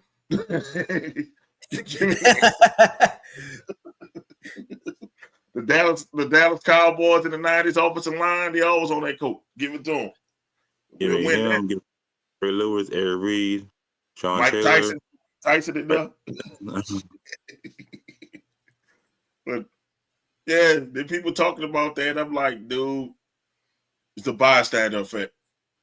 We wouldn't beat no damn gorilla. Because after the first 10 get dismantled, that's gonna be it. 40 over. Be like, yeah, boy, and yeah, we straight. We straight. I don't know. So if 100 people they just charge at once, I don't know. Only 10, bro. Only like 10 or 12 people can touch the damn gorilla because here's the thing. So think about it. I think about it as the aspect. I'm not even getting to the science of what the gorilla is, because I mean, gorillas' hands enough. Their hand, like the grip force, is strong enough to crush tree limbs with their bare hands. So I'm off of that. But the thing I'm gonna use, I like movies, and I'm gonna relate it to the Matrix 2 fight when it was 1,000 of the Agent Smiths versus one Neo. Like they up in here jumping the dude, but when they got the wave of 20 dudes, only 4 to 5 of them are putting hands on one dude physically. So the other 15 is just they're around him, they can surround him, and yeah, all right, we can stop his movements, but it only went so far. Yeah, so you could get a wave of dudes or get a wave of men, and let's just say that you have one for each limb. All right, cool. But each limb can carry at least, what is it, like something like 500 pounds or something like that? Yeah. So you're only going to weigh so much, and you could only put so many people there. So if he gets it loose or get once his limbs loose and able to start batting off the other half and start getting his body back, getting his feet together, then that's it. Your one chance is to try to bury him down with all the weight, and that's not going to work. I'm like this. I work in psych, and I've seen somebody take angel dust, PCP, and it took 10 people, including myself, to hold this dude about Eric's size. Dude was big. Wow. 10 people to take him down on drugs. It took a well-placed elbow by me to drop it. Don't you understand? It's like power. That's power right there for you. Don't you understand? This is what I was working, not at this job I had now, but another job. I had to elbow that boy in the back of the neck to stop it. He had to go night. So it took 10 of us to hold somebody Eric's size who's on drugs. It ain't nowhere near the damn power of the gorilla. That ain't nowhere near what a gorilla bringing to the team. I'm trying to tell people, DJ, they never. People, it's easy to say, yeah, 100 people when 10 people on somebody small as Eric trying to hold him, and he like pushing us back. Like he pushing the pile like he's Jerome Bettis. We moving back. Yeah, like, bro. Don't you understand that he gets free and he one shots one person? It's over. He's swinging. It's human thing is to run. Now you next to somebody, you see somebody's whole face get crushed. You gonna still fight? Right. The moment he do something with gore, he'll be like, "Oh, screw this." They don't pay me enough for this shit. That boy gonna demoralize right then and there. He gonna demoralize you right there. You don't understand. Like a straight. dude on drugs. Like that's why I worry at my job. If they get somebody for PCP, meth, bro, them dudes are like like it be your size, and they like bodybuilders. They will one shot a guy like me on that shit. And you think I'm gonna go up against a gorilla? Against a gorilla. And he don't even need much to get aggravated. I don't know why people thinking that, oh yeah, in theory, 100 guys can beat a gorilla. But once you see blood and once you see somebody missing an arm, we run. I don't know if y'all running, but I'm gonna be the first one out that door. This man, if he gets somebody by the head and he grips it enough, you gonna see boy head look whole Gumby, lopsided, crushed. You gonna be like, "Yep, nope, I'm out the door. Nope, fuck y'all. I'm gonna tell that fuck y'all. I'm out. Call me it's just like I'll be alive. You're just on the ground. He stopped. He just pounded. Yeah, that shit. No, I'm good. Nope. It ain't gonna work for you, bro. Only a dummy will stay there and try to fight something that does that. Y'all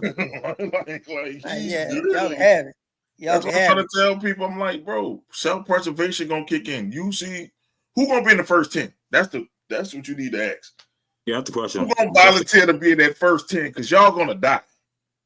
So let's say it this way. You're gonna die if you're the first 10. Maybe the first 20, you're gonna die. Or you could compare it to another movie. I mean, again, these are my comfort movies. So I watch Kill Bill every year on my birthday. You know, the first one when she fighting the crazy 88s. Yeah. Say, bro, all right, everybody surrounding her, right? Everybody surrounding her. Now, how many people ran up on her and she still dealt with them, right? That was about 100 people. But she had That's what I'm saying. Like, they had their feet together. Like, y'all can sit here and get your feet together, but if this gorilla got his feet together, and we don't know his strategy, he ain't coming in here with no strategy. Matter of fact, he like Clubber Lane. I don't need one. Balboa's stupid. He gonna run straight first. He gonna run head first. That's exactly how this gorilla coming. He coming head first because he ain't got no strategy. He don't need it. Nope. You right, Izzy. It's gonna be like Glory. If you ever saw the movie Glory, it's gonna be like the end of Glory.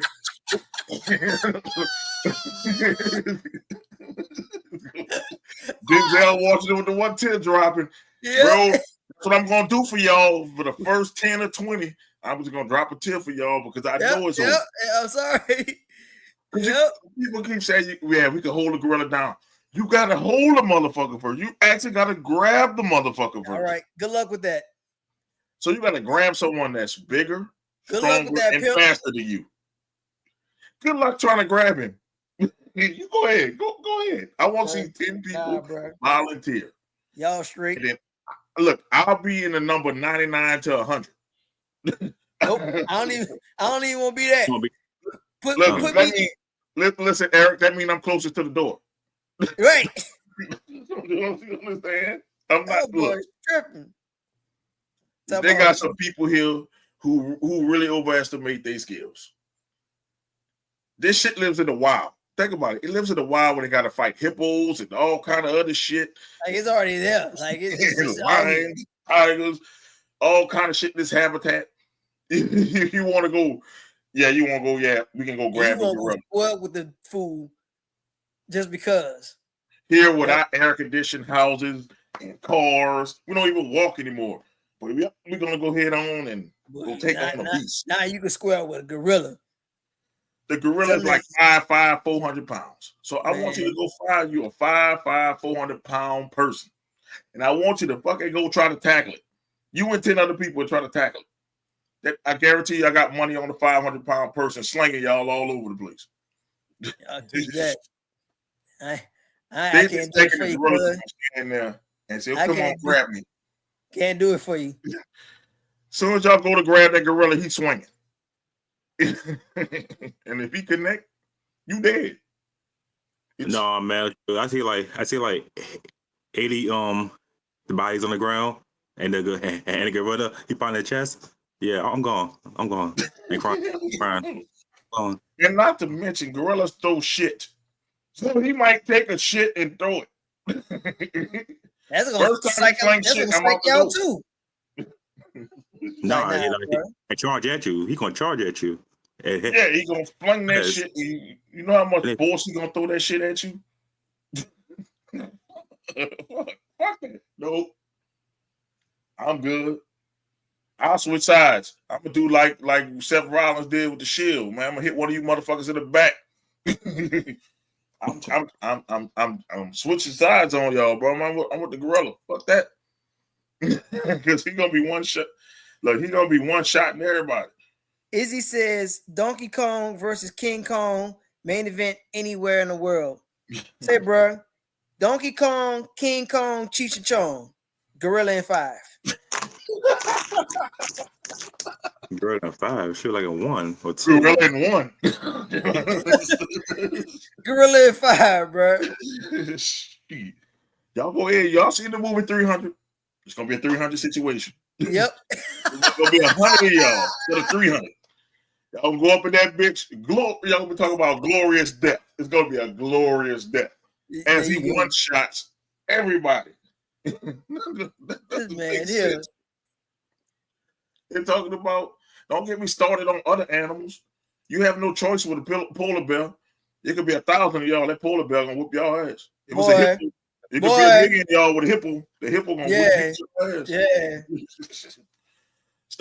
Stop with these crazy debates. Leave that gorilla alone, because they're gonna be some dumbasses. They're gonna go to a zoo and try to hop over the zoo thing to prove a point. And that's gonna be an interest of people. Yeah, we know. They're gonna say, "I'm gonna prove." Look, I'm gonna prove to you we can take out a gorilla. It ain't gonna be one gorilla. It's gonna be like 10. That's gonna be the worst ass whooping you ever seen. We seen Harambe fucking drag a child, and he wasn't even trying to hurt the child. He drugged the child with ease. No problem. Like, they gentle by nature. Yes, a gorilla gentle by nature. So you ever piss off something that's gentle? Shit. And it came out good for you in the end? Boy. Quiet Storm, y'all think they gorilla pussy. Go ahead. I want y'all to go. I want 100 brave souls to go into Serengeti where these silverbacks live. I want y'all to go out there. And I want y'all to videotape it, put GoPros on y'all head. I want y'all to go out there and see if y'all could beat a gorilla. Say, bro, y'all talking about these waves. All right, you go ahead and get a second set of 100 people. I'm gonna tell y'all just like I'm gonna tell y'all just like Steve Smith on my video. I'm a tier 3. Go back to the studio. I'm done now. Think about this. What if you in the 4th wave of people and you see that gorilla go through 3 waves of people? Yeah, are you staying? Like, nah. So you staying? Y'all keep that. Like, I just want people to know this. And then that's what I want to know. Like, are you gonna stay? Y'all talking about you're number 40, and this gorilla just one shot at 30 people. Right. Y'all talking about, okay, we gonna go in waves of 10, 20 or whatever. Say, bro, nah, we straight. You're gonna go in waves of You talking about first 4 this dude waves got gonna rid of be 20 of 10. people. Nah. Eric, the first 4 waves gonna be of 10. That 5th wave is gonna be a 9 because I ain't gonna be there. Yep. Y'all straight. I ain't me. Once again, call me pussy, call me whatever. I'm alive. Yep. I'm still alive. I'm still alive. People tripping. Like, then they got this MMA fighter. I forgot his name, talking about, oh, he could beat a gorilla 1-on-1. I will pay to see it. He's only 135 pounds. Yeah. The gorilla is what, 400 to 500 pounds? I would love to see it. Please, dude. Go fight a gorilla by yourself. Crap. Please. Yeah. I just want to tell the human beings, like, bro, okay, how tough you are. You ain't beat no gorilla 1-on-1. Right. You're not one shot in the gorilla without a weapon. Then, here goes some dumb people in the comments. Oh, how you think we get them in zoos? With a tranquilizer gun, dumbass. You have a weapon. You have a weapon. We're not talking about, now with weapons, 100 men will beat the shit out of a gorilla with weapons. Right. Baseball bats, guns, knives. They'll beat the shit out of them. Yeah. Tasers, whatever. Yeah. But we talking hand to hand. Like, most of y'all can't hurt a kid. Talking about y'all talking about you win something, you lose something. First of all, the muscle mass by you ain't putting a dent in them. They eat protein all day. They eat plants. They don't even eat meat. They eat proteins, and nuts, and berries all day. Sitting out here working out upper body all day. They on tree limbs all day, just hanging there. This is all right, dog. And we up here talking about, yeah, bro. If I get one good shot on him, say, bro, he gonna eat it. Matter of fact, he ain't even eating it. It's gonna tickle him. He's gonna laugh at it. He's gonna start laughing at you. That boy gonna be like, say, bro, y'all playing? I want to play too. And the moment he up there whining back, then guess what? The second it connect. The second connect is over. Like, he hit you, you dead. Like, bro. You gotta remember that. I told it to somebody there. I say, man, listen, if that gorilla hits you one time, that's night for you. Like, we gonna be singing at your funeral. Yep.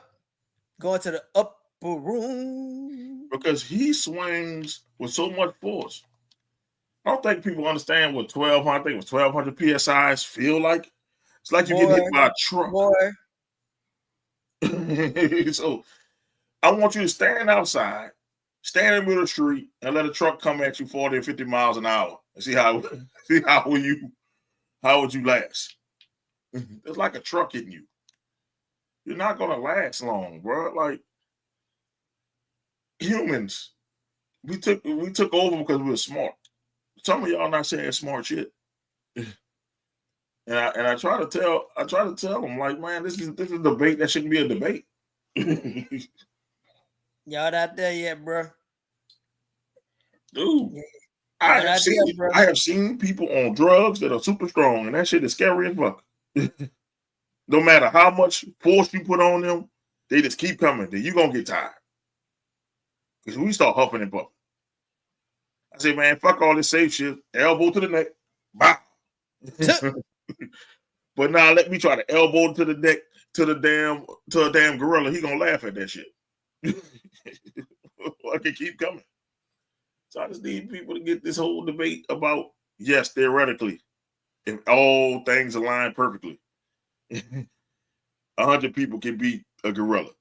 But what happened most likely, 10 will die, 90 will run. I don't care how brave you are. Talking about, say, bro, I ain't scared. You can beat a gorilla. Right. I need you to be in the armed forces today. If you can be bone crusher. I ain't never scared. All right, cool.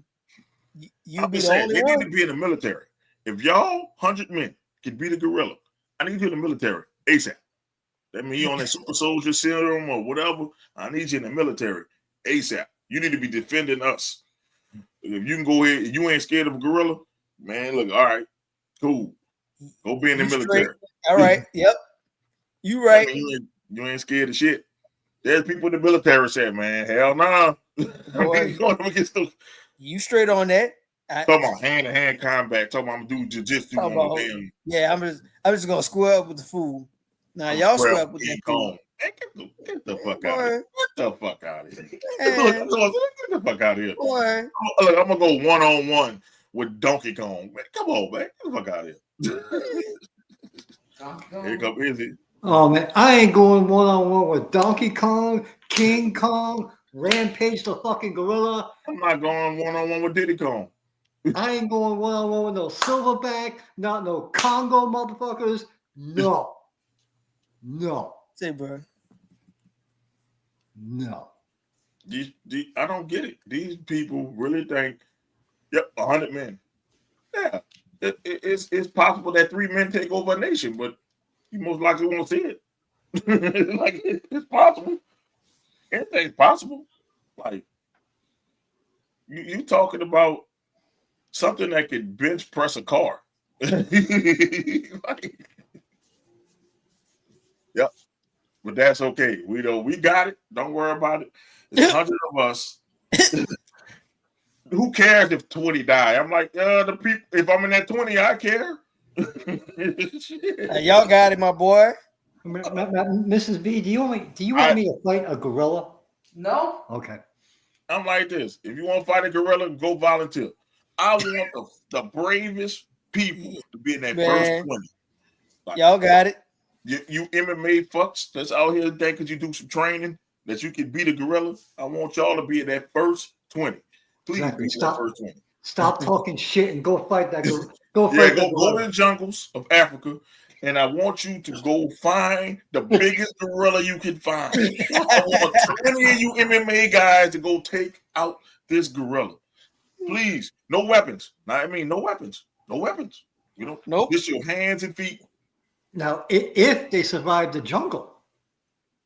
No, we're going to drop them right there by the gorilla. We're going to airdrop them right there to make sure they survive. Nope. I want to replenish. We're going to get them all the Gatorade and all the food they need to be replenished. I don't want to hear no excuses. I just want 20 of you badasses because we're going to show you prove a point. Because y'all boys think y'all like that. To drop y'all in there, and when that gorilla finish whipping the shit out of y'all 20 people, and if one is lucky to survive, you'll see why the other 80 would run after he tapped through that first waves. And I don't think a fucking gorilla is gonna learn to tap out. It's like, what the fuck you doing here? What gorilla you know that's gonna be like, you know what? He's fighting for his fucking life. You gotta think about this. You going to his habitat because there ain't no gorillas walking around the streets. So you going to his habitat, right? This ain't the gorilla, motherfucker. So you going to his house. And there's 100 of you motherfuckers. I dare 100 motherfuckers try to come in my house. You're gonna get a hole blown in you. So imagine you going to the gorilla house with his kids and his families, and you coming up there trying to go get one shot at gorilla. No. Good luck with that. Yeah. When he finished beating the shit out of you, that's gonna be a marvelous ass whooping. That's the best way I can tell you. I don't care if you lift weights, gain weight, or selling weight. Gorilla in one. Gorilla in one. Gorilla in one. Bruh. You can do what you want. Bruh. You can do what you want. You can be on steroids. You can do whatever. You can take all the PEDs you want. You can take meth. You can take PCP. Any muscle enhancers you want to do. That shit won't work. This is a damn gorilla. I don't know if people went to the zoo, but you don't see how big them motherfuckers are. They're not tall, but they're big as a motherfucker. Y'all got it. Anybody that is hanging from a tree branch with one hand, just a only 400 pounds on one arm. Just hanging. He got it. That boy said, you know what? What's up, y'all? He just up there like this. What's up? Bunga bunga. Shit. Yeah, y'all got it. Y'all think that? I don't even know why this is a debate. See these two things behind me? That's the only way I'm going with for a gorilla. CD2 thing Yep. right here. Yep. That's smoking in the background. Boy. That's the only way you could be the Y'all ain't gorilla. put me out here like that. Yeah. All right. Gotcha. Like I said, man, I'm just saying, like, everybody, man, look, I just want the brave souls. I want those brave souls that's gonna be the first 20. I'm not worried about the other 80. I want to see the first 20 souls that's gonna give up their life in the name of science. That's some bullshit. Literally. Yes. You think I'm just saying, if I see 20 people get one shot, that I'm number 30, you think I'm gonna come and run in and bring myself up in here? Fuck that. Boy, they must think this is WWE when they used to do that shit when Stone Cold used to one-shot people and people used to run in the ring. That shit is TV. That ain't working. That don't work for me, bro. Bro, if I see somebody's face get smashed on the side of me, you know what? It's been nice. That'd be Squid Games. They didn't put this on the new Squid Games. That's what they need to do. Survive. Just drop the gorilla in there and show people what happened. 100 people would fight a gorilla. This ain't Deadliest Warrior, motherfucker. Like I said, you know this mystical in the song didn't say, he said help the bear. He didn't say help the gorilla. You're right. Boy. Mrs. B's laughing. So you ain't never heard nobody say, you know what? Yep, people pick on bears, lions. You ain't never seen nobody wear gorilla skin. You ain't never seen nobody wear. I've seen lions. I done seen tigers get skinned. Bears. I ain't never seen a gorilla skin rub. I ain't never seen it. Show me somebody with a gorilla skin rub. And then we're talking about with weapons. I ain't never seen it. Right. Show it. You in the jungle, you ain't hunting no gorillas. You know why? Because they're going to bend that gun. It's two people I ain't see no hippos. I ain't see nobody putting no hippo heads on nothing. I ain't seen no gorillas. Everywhere else, I didn't see them. They even killed elephants. I ain't never seen nobody with a head of a gorilla. I ain't never seen nobody with a hippo head. It's a reason for that. Man, 100 men would struggle with a chimp. I'm about to tell you. And chimps, you want to go biologically, it's the closest thing to us. And we will struggle with a chimp. So what you're saying is cheetah could whip your ass. You fucking right. Get the motherfucking cheetah. What the fuck? You talking about hand to hand without a weapon? Boy, it's crazy. You gotta catch that motherfucker. The fastest human run maybe 23, 24 miles an hour. Them bitches get up to 60.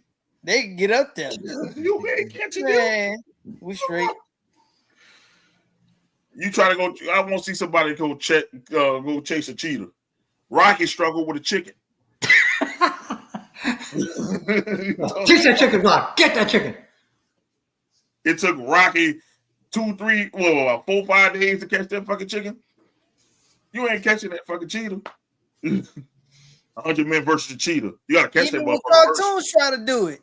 Peter Griffin, the chicken gave Peter Griffin the blues for ages, for years. That chicken beat his ass. I mean, we need to stop worrying about what we can do. And I'm like this. We are in air conditioned. Like I said, we have cars. We don't even go hunt our foods anymore. Most people don't know how to hunt or fish. We would not survive in the wild, bro. Talking about, come on, man. Yeah, Ain't no Wi-Fi in the wild. We about to square with a gorilla. I'm about squaring up with a gorilla. Man, stop it. Come on, Leave man. the weed alone. The moment it get too hot. Oh man, too hot out here. Mosquitoes biting in the ass. Man, you want something here. In a survivor situation, I'm fucked. So, man, being real with you. When I ask this, a family of gorillas or like 10,000 people. Man, that family of gorillas are 10,000 people a new asshole. That. As soon as you try to jump one of them gorillas, the other gorilla gonna punch you in the fucking face. So now you have a Congo situation. You better watch the Planet of the Apes. That too. If them bitches ever figure out how to talk and get smart, we in trouble. Because we all know they're just the smartest human beings. Shit, once they start to get better cognition and them motherfuckers, they come there with an army, well, you can have your tanks. Them bitches breaking the tanks. They jumping on the tanks, breaking the bitches. I gotta find it. I'm gonna send it to y'all. It's the guy, the MMA guy. I forgot his name. He Russian. Talking about, yeah, I could take out a gorilla myself. Okay, please do. How did you all went from sports to that's literally the biggest debate going on social media. Like, that's literally the biggest debate. It's boxing. It's MMA. So it goes with it. That's what you're gonna need to do with a damn gorilla. That's the biggest thing debate right now is 100 men versus a gorilla. I don't know why people. I'm taking the gorilla. Yeah, every day and twice on Sunday. Look, I got the gorilla 3-1 favorite. I'll take my money. Here, there you go. I'll put my money on the gorilla. Best I can do, dog. 60 of y'all live. Best I can do. 3-1 on the gorilla. That's it. Best I can do. 40 gonna die. But everybody who says the humans will win and say, well, it's gonna be mass casualties. That's not a win. That's not a win. So you gotta kill the fucking gorilla. You can't leave it injured or whatever. Because when that bitch wake up, it's over. Exactly. Once you see this, it's over. You're done. I just want to know, how the fuck is that a win if 25% of your people are dead? That's not a win. That's not a win. It's not a win. It's like, look, it's Die Hard. We lose 25% of the hostages. Oh, I can live with that. No. Nah, bro. Tripping. That's at best you lose 25%. Most likely you're going to lose 50% of your people. So let's say 50 live. Bro, is that a win? That means y'all got y'all ass whooping. The gorilla got tired.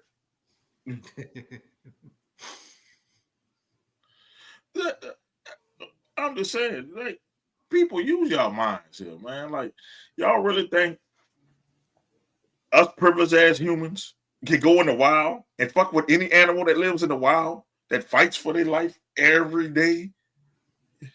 Like, dude, we would lose to a black mamba.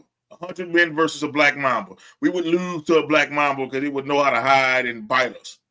And all it takes is one bite. You that's it. We would lose to a fucking hippopotamus. Oh, fucking the hippo is the most dangerous animal on earth. Yeah, that's a walking muscle tank. Stand against that, right? The bitch can swim. Man, the bitch can swim. Exactly. It can and they swim fast. And they bite force is like any animal bite force is something that could break a bone easy. Man, the hippo's not even the conversation. Because it'll take 1,000,000 of us to beat up one hippo with no weapons. Bruh. It's a walking muscle tank. Y'all think hippos stand? That's all muscle. When he finished biting and killing people and shit, man, nah, man. Y'all good, man. Hippos got lions scared. When lions see a group of hippos, they go the other way. Yeah, he definitely gonna be like, you know what, I'm out. That's what I say. Even the damn Lion King ain't fighting the damn hippo. Look, polar bears and hippos out of this conversation because polar bears just like to kill people just to kill people. Bro, they don't care. You can outsmart a polar bear.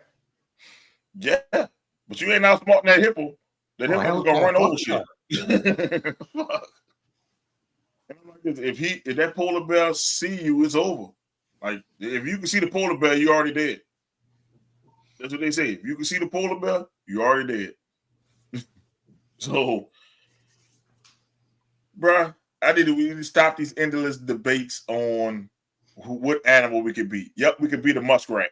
We could beat something small. Right. You know, we could beat a dog. Maybe even a wolf if enough of us catch a wolf by itself. Maybe. Yeah. Maybe. That's a big if. That's a big if. Dog, let out a pit bull in front in a space where 100 people at. Watch how many people run from that pit bull. Just let one out in the crowd. I'm one of those people.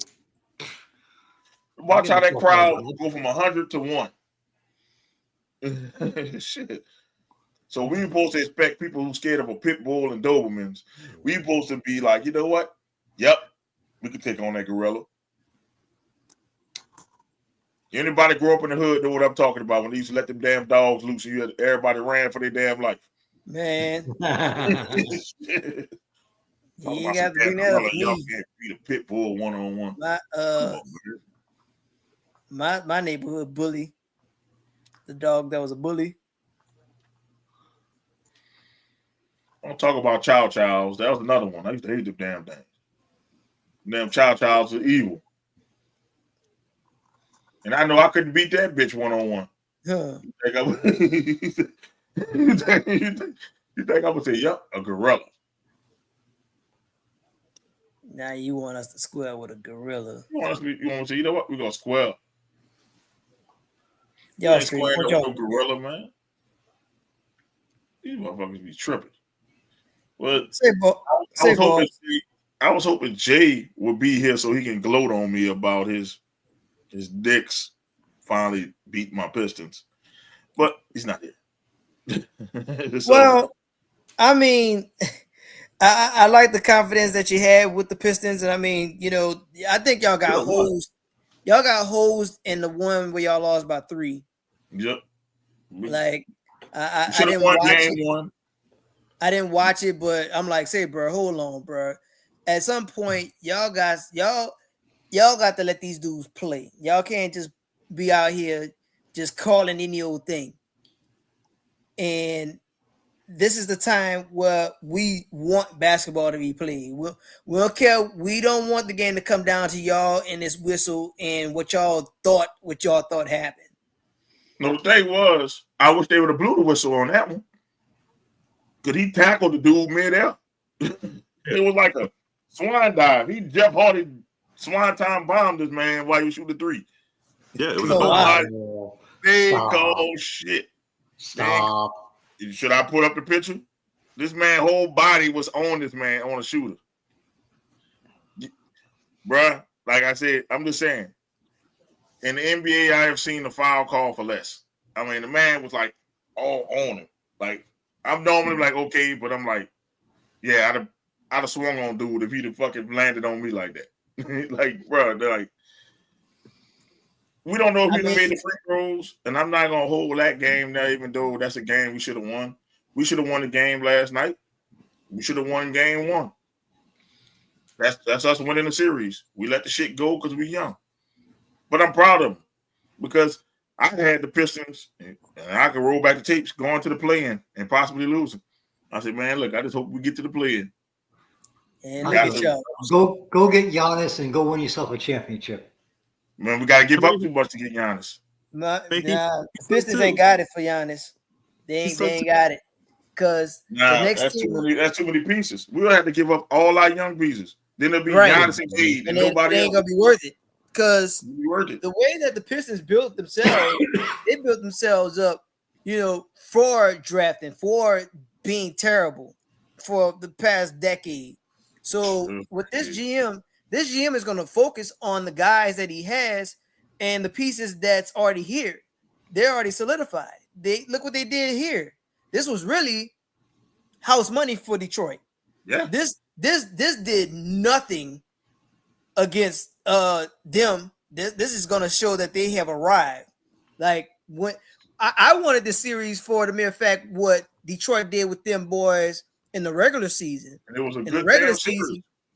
Right. Yeah, they won the series in the regular series. I'm like, all right, bro, because we up in here thought Thibodeau was going to run this team to the ground because that's what Thibodeau does. Thibodeau run dudes for time in and time out. Like, say, bro, you can't do that in the playoffs. Like, if your team, if you don't have a bench, you're going to get 8. The opponent's going to eat your lunch. And look what happened with the Lakers. I was going to say, look at the Lakers. Yeah. The Lakers said, smiling right now, Boston, because the Knicks just had a fucking war in 6 games. And Boston got the rest up. Boston could have played the fucking B squad and still win that series. No, I'm just saying, just think about it. They just went through a war. I don't know. I gotta go play Boston.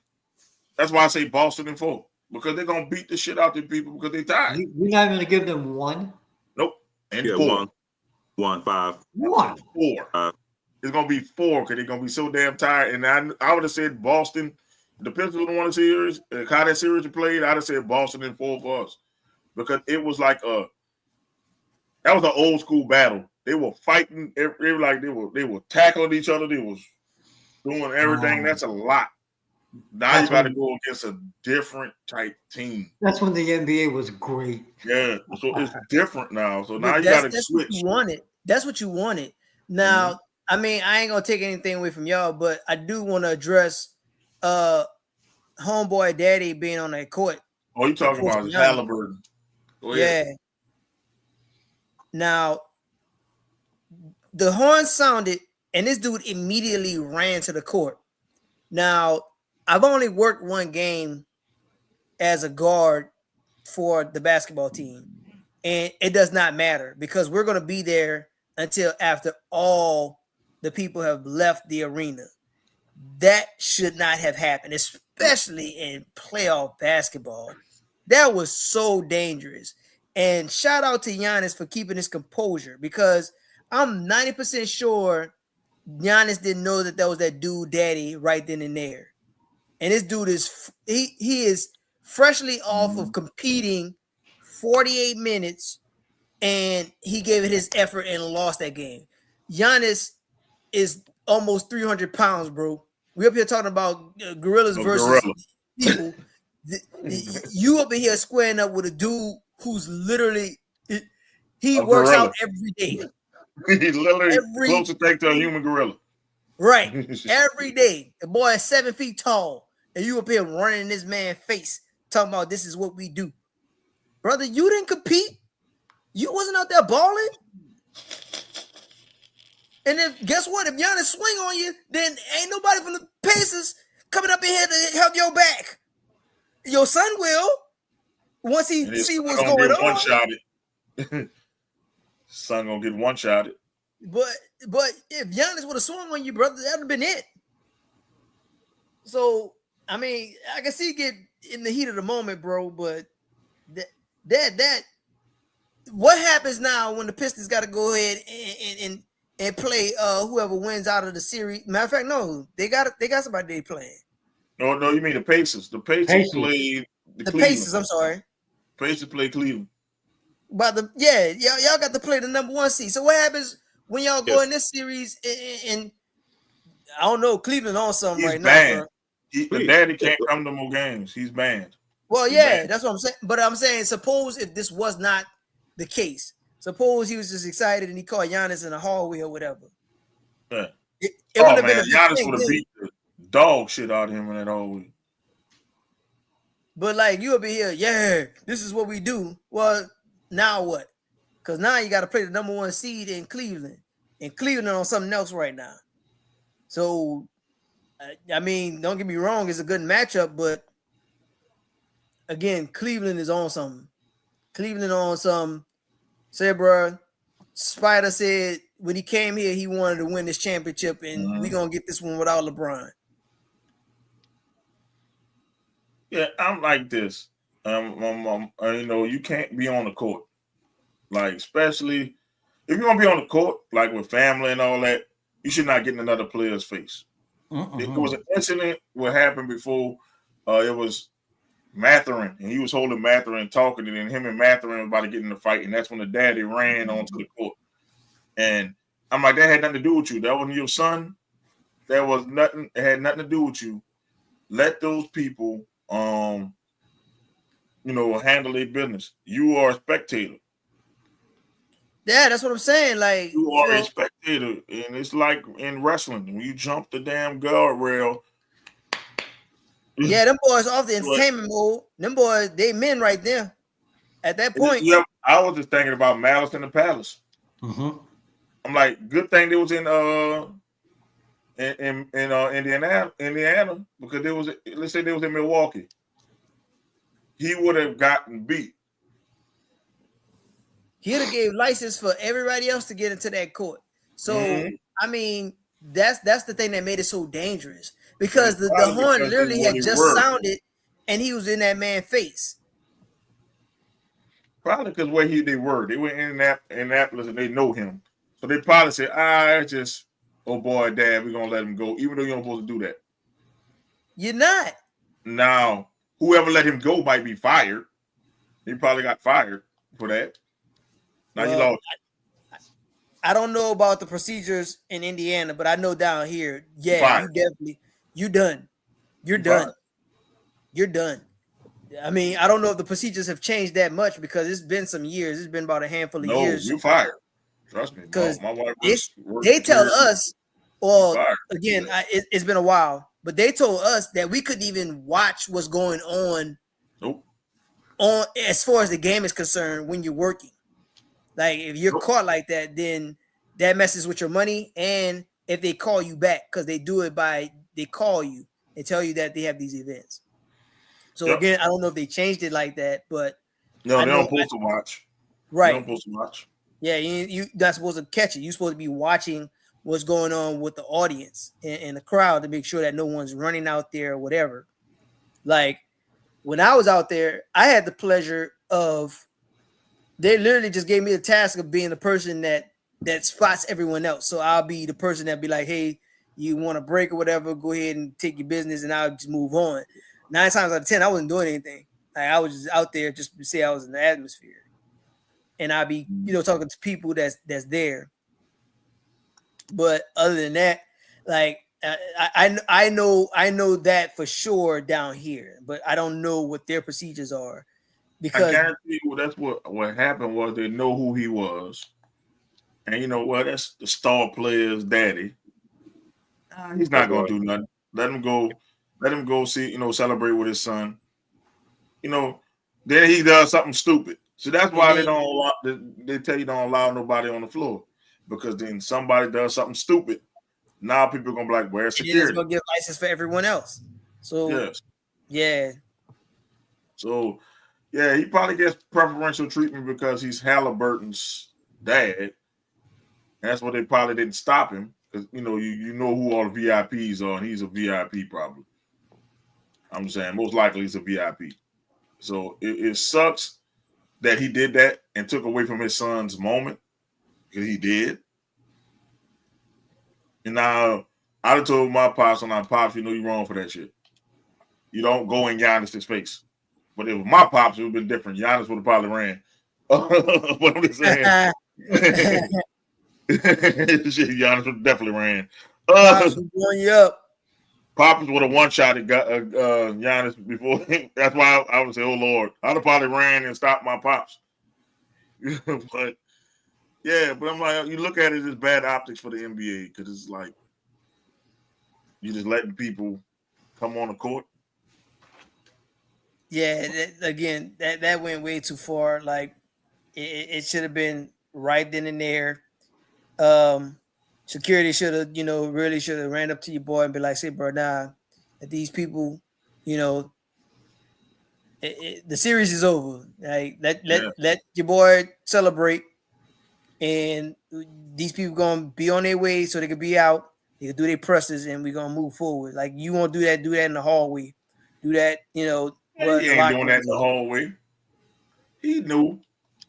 Man, to be real, that dude was like fucking almost 2 feet shorter than Giannis. Ain't no fucking way he was gonna approach Giannis in the hallway. He did that because he know Giannis had cameras on him, and he know people was gonna stop Giannis for one shot. I'm tired of people trying to act like they crazy brave. Nah, man, you ain't crazy brave. You just crazy. Shit. Like, I'm just looking at it like this. He wouldn't walk up to Giannis in that back room because he would be in the hospital. That's what I'm saying. I'm on what you on right now, taking away from Halliburton's moment, because here's the deal. All right, yeah, you can celebrate defeating Milwaukee, but Milwaukee got their chip already. Yep. Like, Milwaukee got their championship already. Indiana, y'all still chasing it. Y'all still trying to get it. Indiana ain't win shit at the ABA. Like, y'all want, I mean, again, y'all got y'all order. Y'all got a tall task ahead of you. You going against Cleveland. Because how Cleveland ran through Miami, like, that was like nasty. say, bro, Miami. Miami. I'm not even taking away nothing from Miami. Like, Miami got few guys, but hell no, take everything away from Miami. They fucking they lied down and fucking died games 3 and 4. That was no Vaseline, Eric. That was no Vaseline. They got butt and made one pitch. But Miami was the 9th seed and well, technically 8th seed. I mean, technically they was the 9th seed, but they worked their way to get to. Yeah. So Miami was happy to be in the playoffs. Okay, shit. There's your participation trophy. Yeah, they was happy to be in it. They got mauled, and that's why I said get rid of the play-in. That's one of the reasons right there. You gotta get rid of it. That's the thing. Like, 7 and 8 shouldn't have to compete. It should literally be for the 8th spot. Like, okay, cool. 9 and 10, y'all play to see who gets 9. 9, you play 8. That is it. Yeah. It shouldn't be 7 and 8. It should be that was embarrassing. It should be 8 and 9. You gotta, if you want to play for this 8th spot. That's what they really should do. I'm with you on that one. Because I like the play-in. I like the play-in, but I'm like, say, bro, the 7 and 8, okay, cool. Sometimes 7 is still winning. 7 might be 2 games ahead of 8 or 9. Like, you don't have to make them play in. They earned it. Give 7 8 spot, bro. It's a better argument for the first round. Play best 3 out of 5. Well, I don't like that. I like when they make it even, because at first it was too short. The best out of 5, like, it's not gonna be even, because literally it's already that these guys got the home court advantage. But then you're gonna have these guys running back and forth so we can have home court advantage. No, make it even, where we're gonna have 2 here, then my 1 back, and then we 1-1-1. But about time that we get the best of 5, if I win both my games and I gotta defend my home court, if I don't defend my home court, the series is over. So be it. Be the better team, be the higher seed. Sometimes it's not like that. I mean, especially now. With that NBA money they got, they're never going backwards. They're gonna give us more games. I know that. I know. Now they're a bunch of pansies. Like, no one's playing. NBA sucks anyway. I said it. The thing is like this. That's why I hated for the Pistons series to end, because I'm like, I finally got back to real basketball. That shit felt like real basketball. That's what I wanted. That's why I yammered for that series, because I knew y'all would give effort, and y'all did. Y'all gave effort every one of those games. We really, and I tell this to I'll talk to a couple Knicks fans. I say, bro, just be honest. We should have won that series 4-1. We literally should have won it 4-1. And it's like we gave up a lead in game 1. We won game 2. We gave up another lead in game 3. We got holes in game 4. Game 5 we won. Game series 5. over. In Game 6 series over. series. Game 6 we should have won game 6 too. I'm like, it's like, yeah, they won 4-2, but did you really? I'm like, you won, but it's like they said on TNT, Detroit dominated the series. It just didn't close. Y'all have better closers. Congratulations, Knicks, but I wouldn't be celebrating because y'all beat you can't hang your hat on it because now you backing into the situation playing Boston, and literally you let this young team kind of really dog walking. I just showed the pictures of our stars, and I got the picture of them. See this. They got the ages.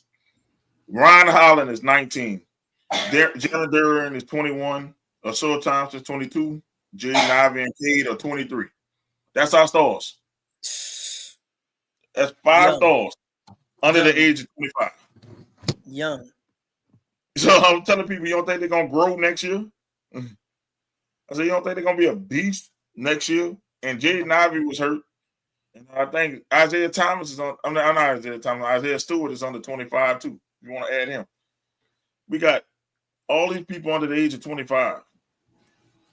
They built like the Thunder was. Remember, the Thunder was like, "We're gonna get there. We're gonna get there. Start getting all these stars." Yep. And when they finally grew together, and then when it started working,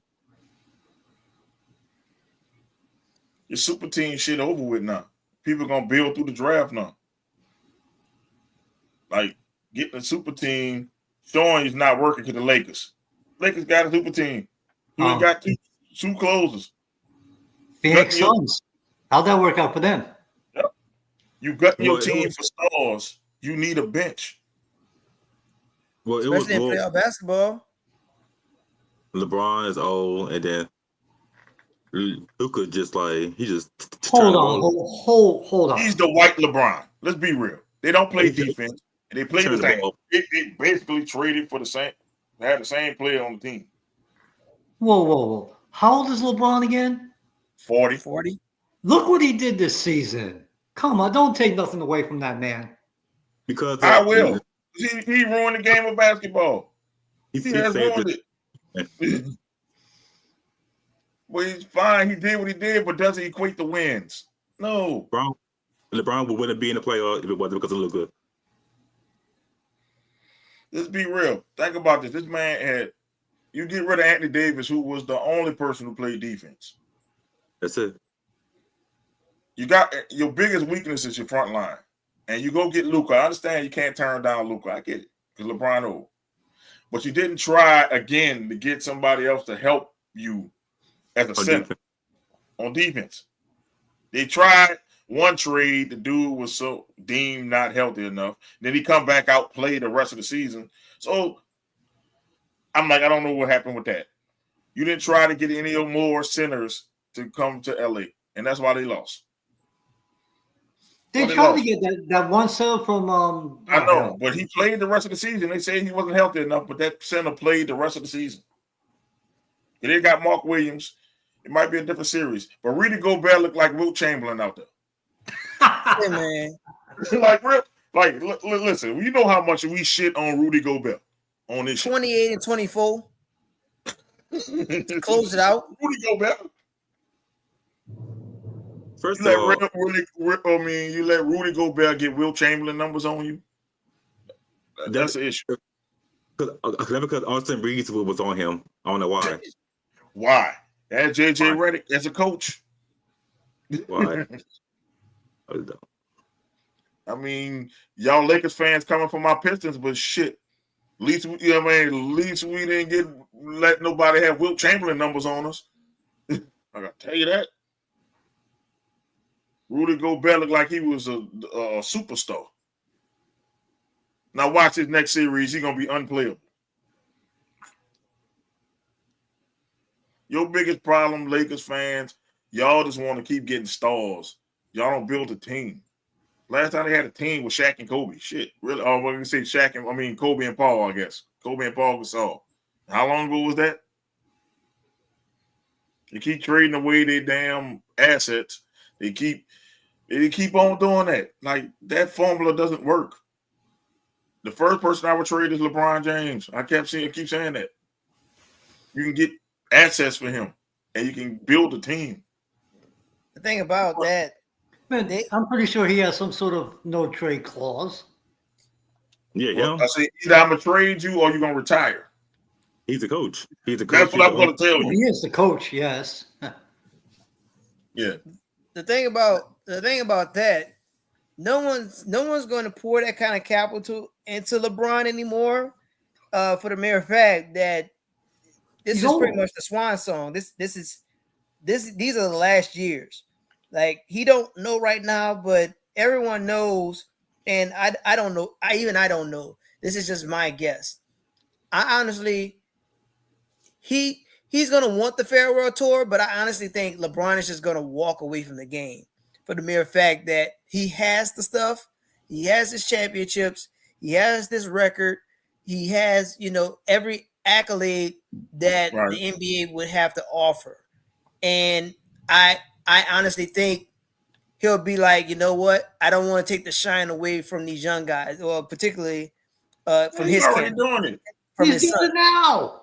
That's what I'm saying. Now that the playoffs is over for him, who's to say that he's going to come back for year 22? I guarantee it. He's coming back. He's coming back. Guarantee it. Who says that? Who says that? He's coming back. He's coming back. He ain't get a swan song. You know what that's the thing. He says he doesn't want it. That's what he says. This is the same person who's been reading the first page of the autobiography of Malcolm X for 5 years now. Oh my God! listen. Oh my God! This dude here is a fucking liar, man. He be lying, bro.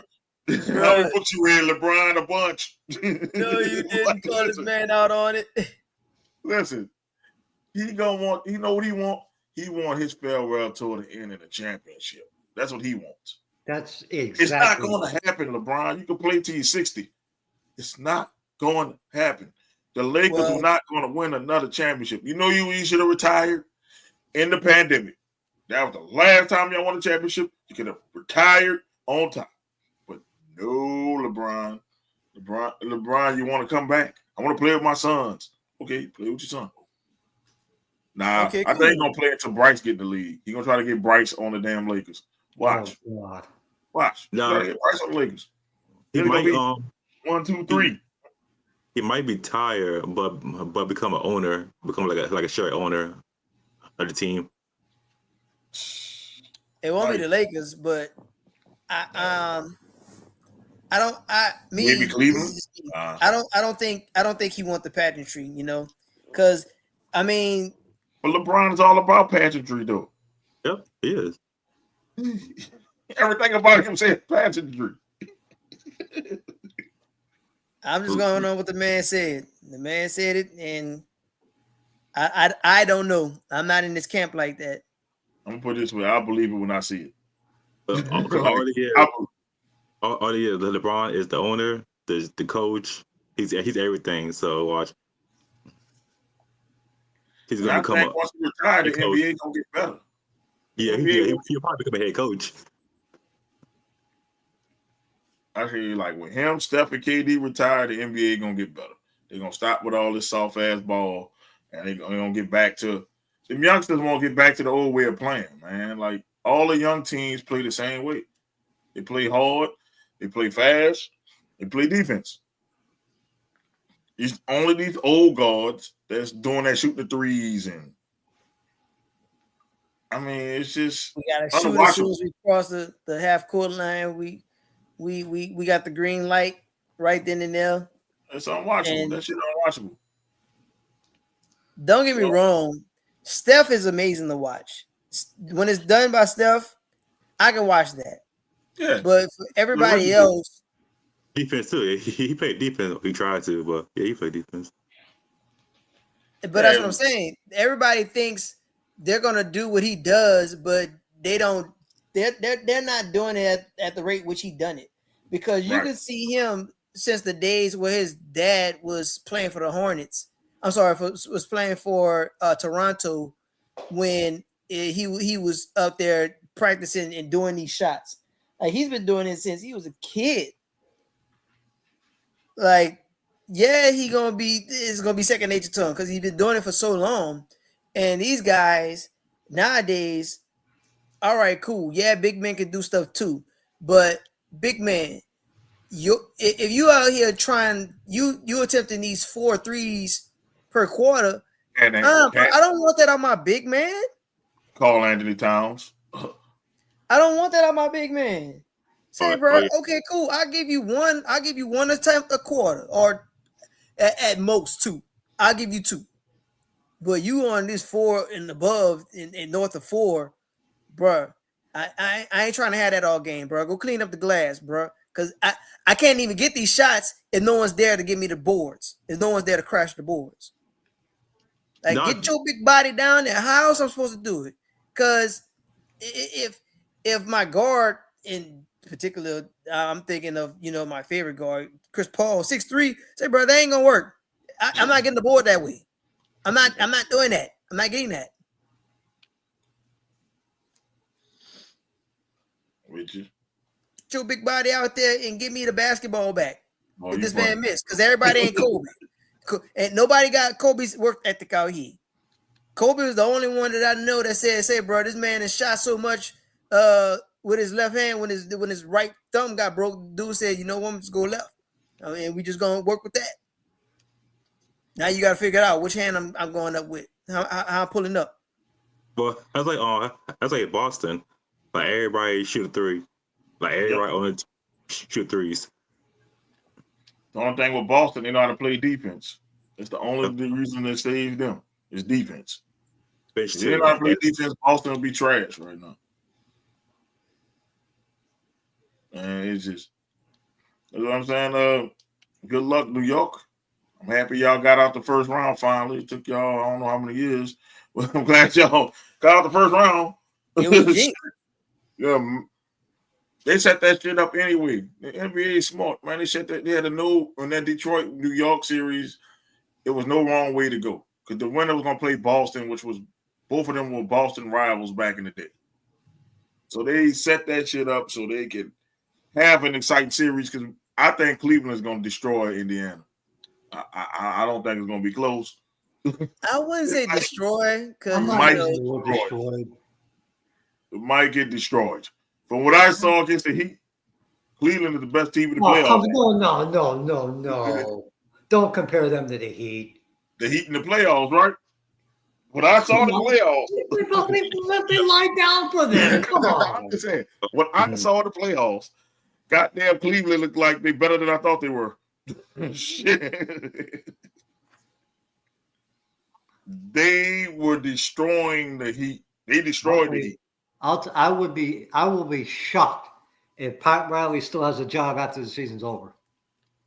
Well, Pat Riley ain't going nowhere. That's his culture. So that's damn Godfather. That damn Heat culture is dead. It died when D-Wade. What the fuck is Heat culture? To explain this to me. I get to the conference finals and lose. I mean, get to the NBA finals and lose. No, I don't think that's the culture, but they'll draft well enough where the team can make it to these positions. They'll make it to conference finals. They'll make it to NBA finals. I mean, look at the year before with Jimmy Buckets getting there. It's just unfortunate that he carried that team to the finals. He literally had to carry them on his back to do so. His back almost gave away. That part. This is the thing. Jimmy should have a statue out there. But how they did with Jimmy, Jimmy ain't get no statue. I'm like, Jimmy carried them bums. It was a bunch of bums. And it's the same bums that went up to Cleveland and got their brains beat in. You kept Tyler Hero and Bam, and he thought that was the Heat culture. No, the Heat culture was Jimmy. That let me know right there. The Golden State Warriors need to give Jimmy a raise. Because I'm just saying, like, actually, I believe he has a player option next year. And that's $50-some million. Shit. What's up with these people in the word 50? Damn, 50 million. We need to get 50 million, man. God damn it. Fucking Derek Carr, not Jimmy Butler. Shit, all these $50 million. Look at the TV deals that the NBA got now. Holy shit. Yeah, that ain't nothing.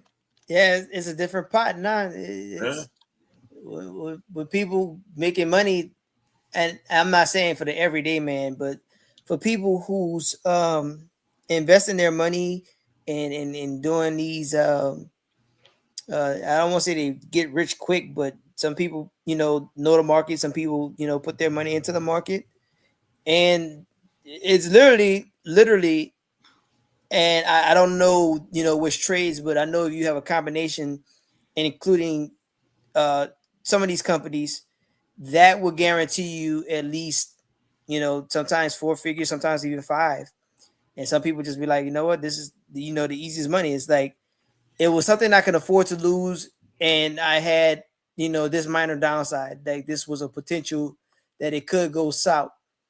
Or in a case of sports, the sports betting is out, and now people getting, payouts of guys getting certain accomplishments. Somebody getting, so many points, so many of this, that, and you like, damn, man, all thing I did was just put $10 in here and I turned a profit and won, 500 and giving me a profit of $400. And all thing I had to do is just know or look at statistics, and it was like, you know what, this was a high probability that this particular item would have happened.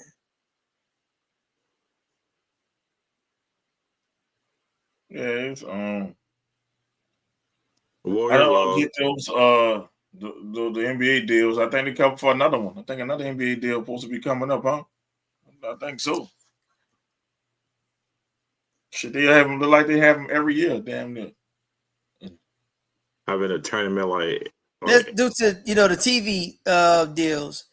So the thing that's going to change with the NBA is going to come back to NBC for the first time in I think 20, 30 years. You better have the theme song. Yeah. And NBC be having money, so y'all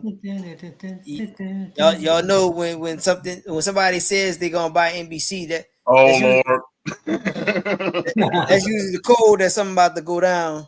Somebody about to look. Somebody going to jail. The last time I heard that, somebody went to jail. Yep. So, dun dun. Like it Bill Cosby, man. Last time I heard somebody. Yep. So I tell people, man, I'm gonna make sure my past is clean before I start buying shit. Shit, you ain't about to get me old nothing. Make sure your business in order. Don't. I don't want to even have a parking ticket. Shit. Yeah, parking ticket. Yeah, you try to buy NBC, you better not have a parking ticket. You gotta be squeaky clean. You got to be clean. Man, Mo don't like to pay parking tickets. Nope, I unpaid all that, boy. Yep. They try to get you in jail for unpaid parking tickets. I straighten that out immediately. Man, I mean, it will work though. They need more basketball on regular TV because more people are watching. I mean, some people scroll past ESPN. People tired of that crybaby culture. Like, you talking about, I don't feel like myself. Nobody don't want to watch that. Or you got a situation where dude said, hey, I'm using my team again. You got a guy, executive VP saying, so we have to keep him from himself, protect him from himself by not letting him play back to backs. Now that's just junk, because people put in their time into watching this product, and what gives you the right to do that? Like, he's getting millions of dollars. Some of these people, they're not even going to see $1 million. They're lucky to say, you know what, I got this ticket. Or in a story, the situation with a guy who travels to watch Westbrook. Guy travels literally from another country, and no matter what team that Westbrook goes to, he's like, that's my guy, and I'm going to watch him play. So you gonna sit here and take that away from somebody who may be following this guy to that degree? Somebody could be wanting to watch Zion play or Steph Curry play or even a Westbrook play, and you up in here talking about, well, I want to make sure that my investment is good and keeping them from a back to back. You can't keep doing it. Like, it's good, it's cool to do it for a series. Let's say it, and no disrespect, Anthony, and I know this ain't your team, but if it's a back to back, you playing the Wizards twice in a row. You playing the Wizards at their home, and then you play the Wizards at, I don't know, Indiana. Mm-hmm. Like, okay, cool. You can go hold them out one of them games, because it ultimately, I'm not expecting Washington to be there at the end of the year, but yes, they deserve to get the best in at least one of these issues and one of these games that's going. Like, yeah, they got the best of us this one night. Okay, cool, but you put in the effort. I'm gonna rush you on this one, so you get time to recuperate and get ready for when we go back on the road or we going back home, and we gotta stay at home for a 3-game stretch. So yeah, man, it's warranted because a lot of money is going into it.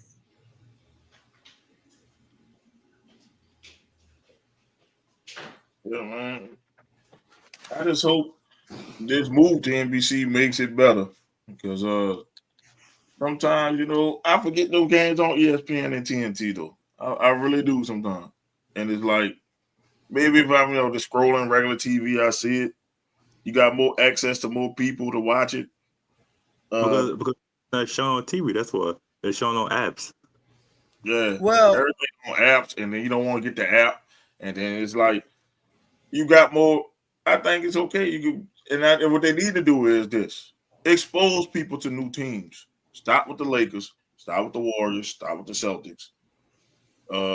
Those three teams. The Knicks too.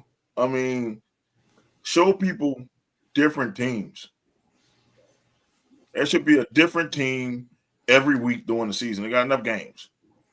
yes, you have enough games, and that's the thing that Expose people to that. that they should do. They should expose the guys that's up and coming. So I get it that you have your mega stars, and it's legitimate. That's where majority the marketing is focused on. You're gonna focus on the LeBrons and the KDs and the Currys, but give a chance. Give a chance to your guy that backed up Kyrie, because that dude he pretty much like Kyrie. He's a little understudy of Kyrie. Watch him. Watch your younger talent. Your Anthony. I'm sorry. Yeah, your Anthony Edwards. Watch your Cade Cunninghams. Watch your Paulo Bancheros. I mean, yeah, Orlando got waxed in this playoff ball, but if it's the regular season, if it's against a marquee team, not the Lakers, please not. Please end this shit. They like the Cowboys. Yeah, give it a chance to come up. Or a team now that's about to come up is San Antonio, because San Antonio, boy, Lord, these people got the capital and got the players right now. They talk about Giannis going there. If Giannis goes there, you might as well. That's against anybody. You might as well give them people their trophy right now. Because him and Wimpy on the same team, you can't fucking guard it. Wimpy come back healthy, and you got a Giannis to deal with. Yeah, you can't guard it. And you have De'Aaron Fox. There is no answer. There is no answer. Wait, his brother too coming. Yeah. Oh Lord. But his brother Kostas is actually doing well in the European League. That's the only way he'll go if his brother come. Oh Jesus Christ! Please, not the Nassus. Yeah. What was the Nassus when that dude was getting in his face? Right? At that point, the Nassus should have jumped right in there. Where's the Nassus, man? Somebody go find the Nassus. I don't know what the Nassus was doing. That's the best way I can say. Fucking Thanasis, bro. Thanasis. I don't know when the last time Thanasis played though, man. I don't think he on the team this year. I don't think he is. I think he's free agent. As he should be.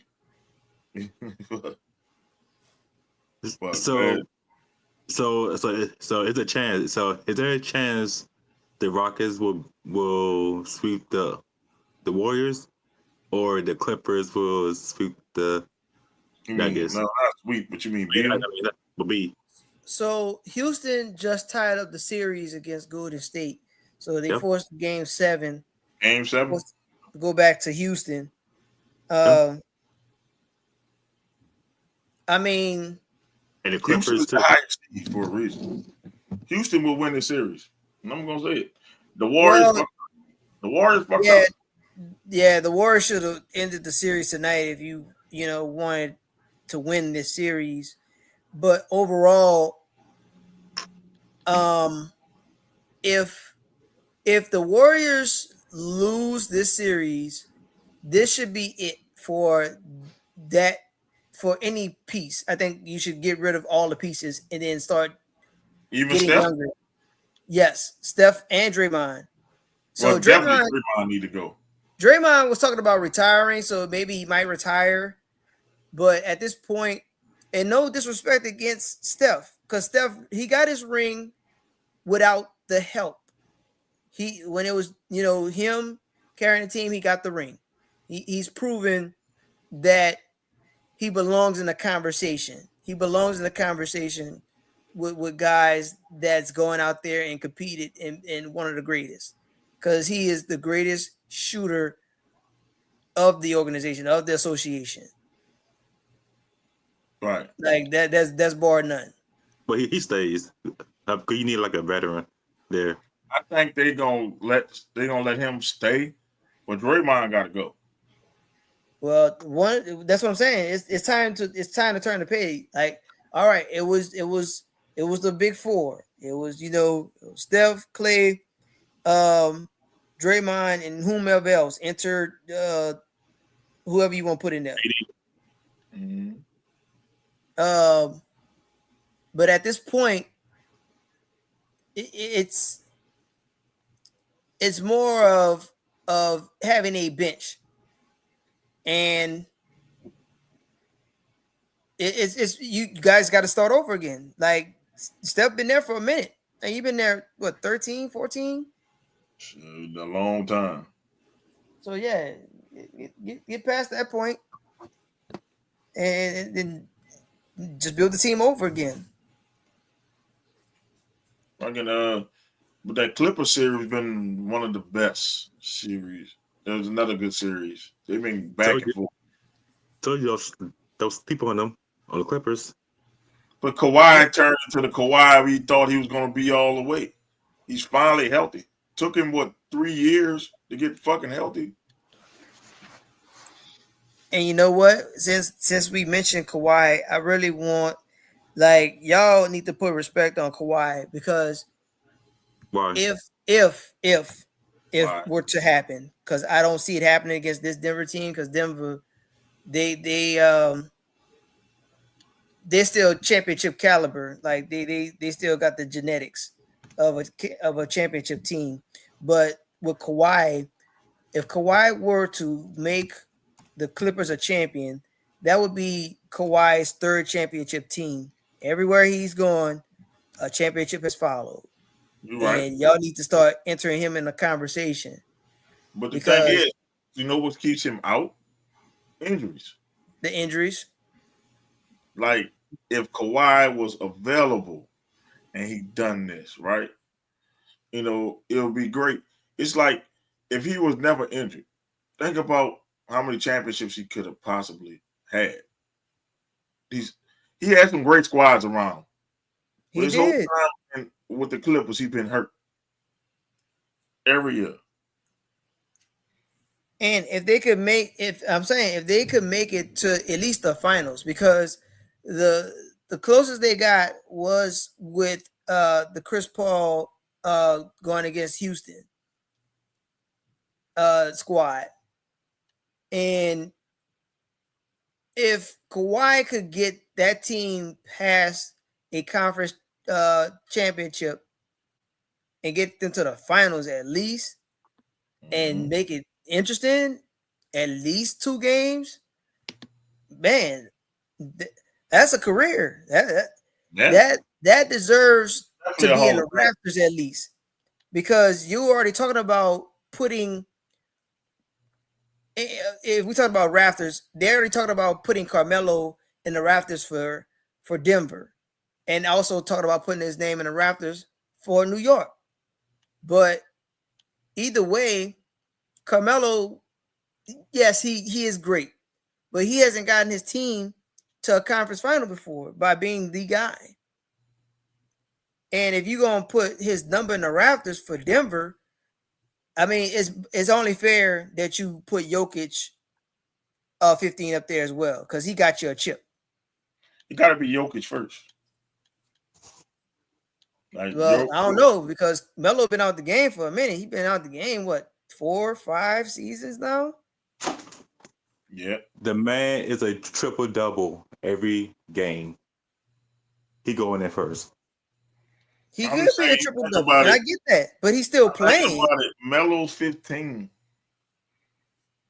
versus Jokic 15. Like, one was the MVP, multiple MVP. Multiple MVP. Got him a chip. What's his championship? That's Jokic number. It fucked up by not retiring 15 before Jokic got there. Well, I mean, I don't think it's far fetched, because here, if we talked about, you know, people having right. Well, yeah, that too. Like, just wait till dude done and be like, yeah, nobody wearing 15 in here no more. It's the Carmelo's number and it's Jokic number. That's it. You can put it because you look at LA, the Lakers, they done hung up 8 and 24. The same person. You go up in there and you don't know basketball. Let's say, for instance, you have a child right now, and you be like, man, I really want to catch a Lakers game. Just to say that I was in the arena. You gonna look and be like, damn, man, whoever 8 was, he got the same number as 24. You may not know. But like, damn, I'm assuming, you know, they had 2 great players that was, you know, named Bryant. And then you're gonna look over, you're gonna be like, that was the same dude. Like, what? They let him retire 2 numbers? He was that good? Like, say, bro, but watch this 09 highlight. And you tell me. Only thing I worry about with Anthony doing it, he didn't do enough for the Nuggets. He didn't do enough. But I mean, people gonna recognize it. I mean, it's not like Denver is without its players, but when you think about this era, especially the LeBron era, like, he was there, you know, at first he was giving Bron fits at first. And then, I don't know, perhaps he took it to heart where they gifted LeBron that Rookie of the Year. Oh, they did. Man, no rookie has ever led, you know, have be Rookie of the Month every month and not get Rookie of the Year. And not get it. Oh, yeah, he outplayed LeBron this rookie year. This is, bro. No disrespect, but people here to watch LeBron. But I'm literally tearing up the league in the Western Conference that has Dirk, Kobe, the Spurs. Well, sorry, but you know, LeBron is LeBron James. LeBron, he's the next best thing. We're gonna make it happen. We're gonna make sure it happens. LeBron James.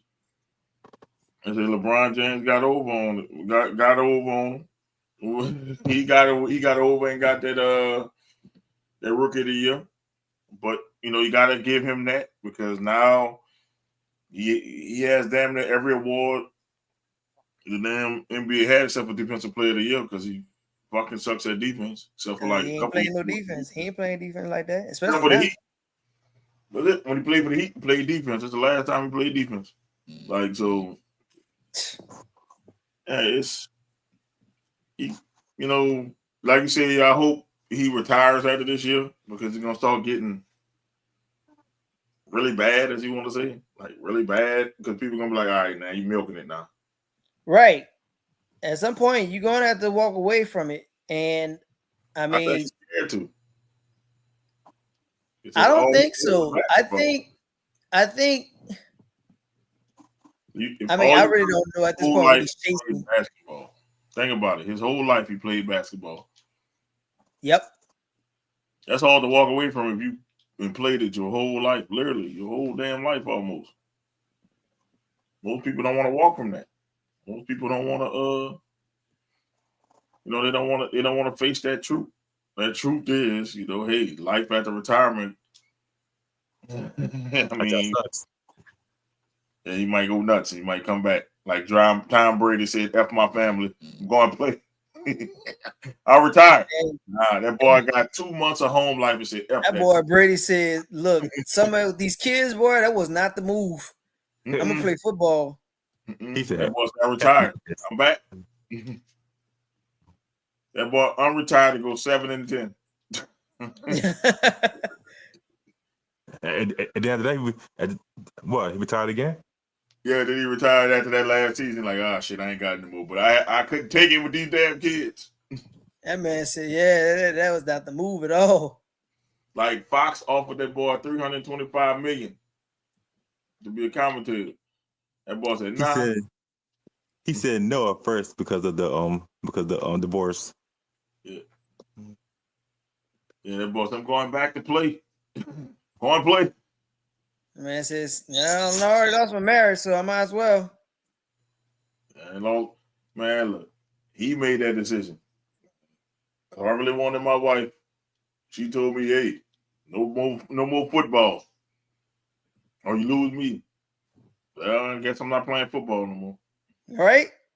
I mean, what was I don't know what was in the man's head, but bruh. How aggravating she had to be and them damn kids had to be for him to say, you know what, I'm gonna put my 40-year-old body on the line to go 7-10.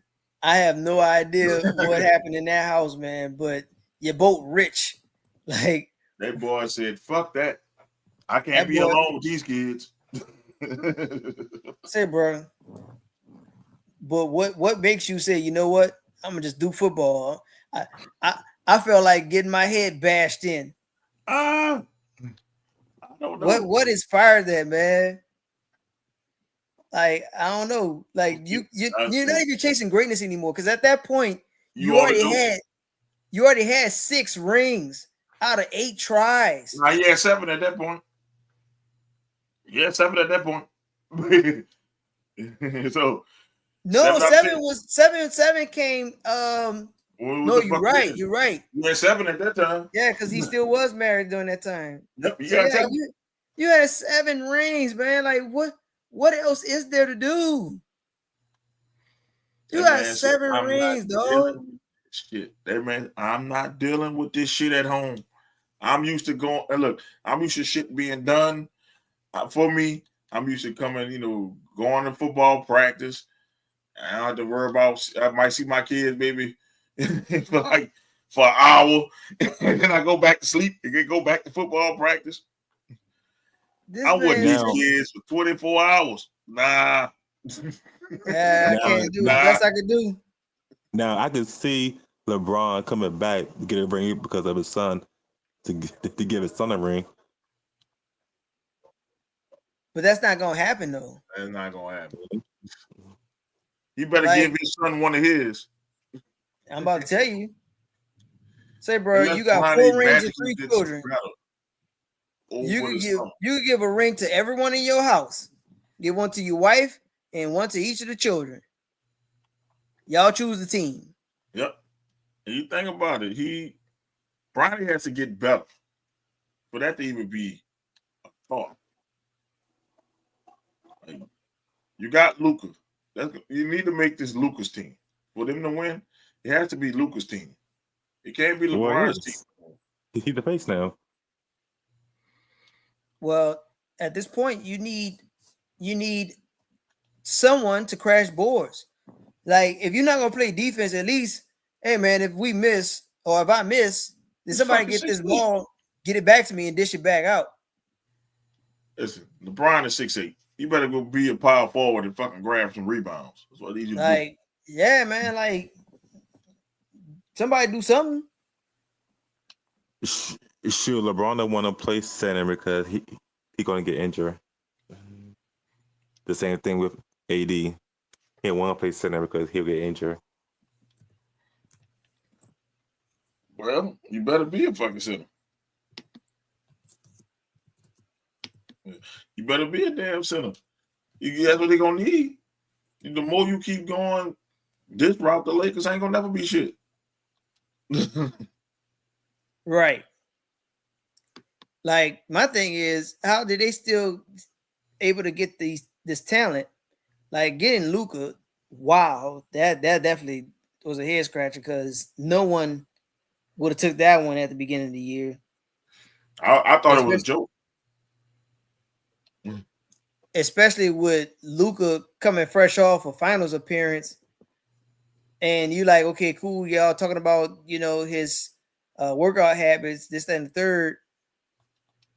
But to say up and get him out of the door and just in exchange for another player, that is crazy to me. Yeah, Nico won't get fired. If this Mavericks thing don't work, he's gonna get fired. Oh yeah, because that I mean, bruh.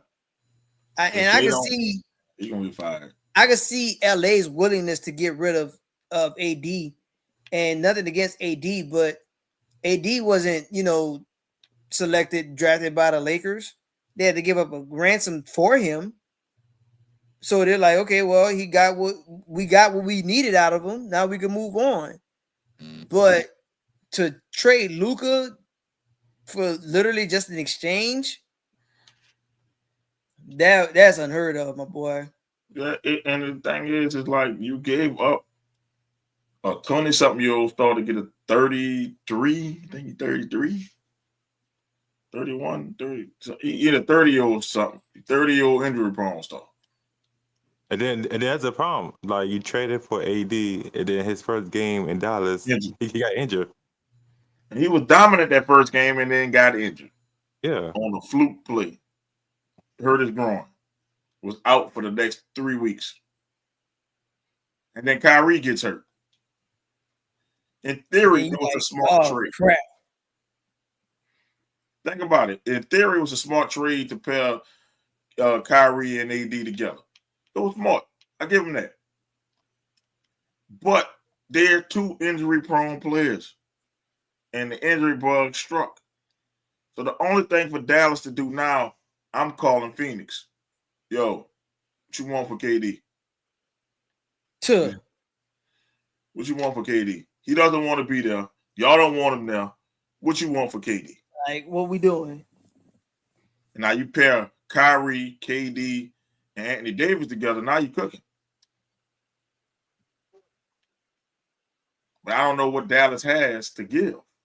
That's the thing. Because that'll be a great fit for Dallas. Because whoever gets KD, you're getting the most efficient scorer probably in history. KD don't need the ball, man. Look, I got 15 shots. I'm hitting 11 of these 15 shots. Cool. If I'm Dallas, I'm getting KD. That's the only way you can say this trade worked. But Dallas has to win a championship before the Lakers for this trade to work. You say, you know what? I worked. I did it. That's the only way to trade an equal job. AD. I want to trade him anyway. I'm going to get your whole team on Dallas. Is AD injured, Kyrie injured. Then you get KD who's injured. But that's the only way you got to do. You got to swing for the fences now. Man. Because you didn't see. Look, I'm not going to say it's going to make them forget about Luka, but if you get KD, they'll be like, okay, I see what you're doing. But a whole lot of people talk about firing you. Couple good and Thompson, Klay Thompson. And Klay Thompson, You'll have Klay Thompson, but he's. I don't know what's wrong with him. I don't know. He's old. We need to retire. He can't He's shoot. like Larry Bird when Larry Bird was on his last leg. Jeez.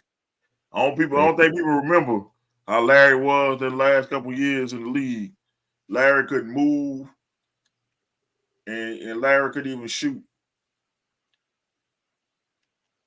But it was Larry Bird, so nobody wanted to say nothing.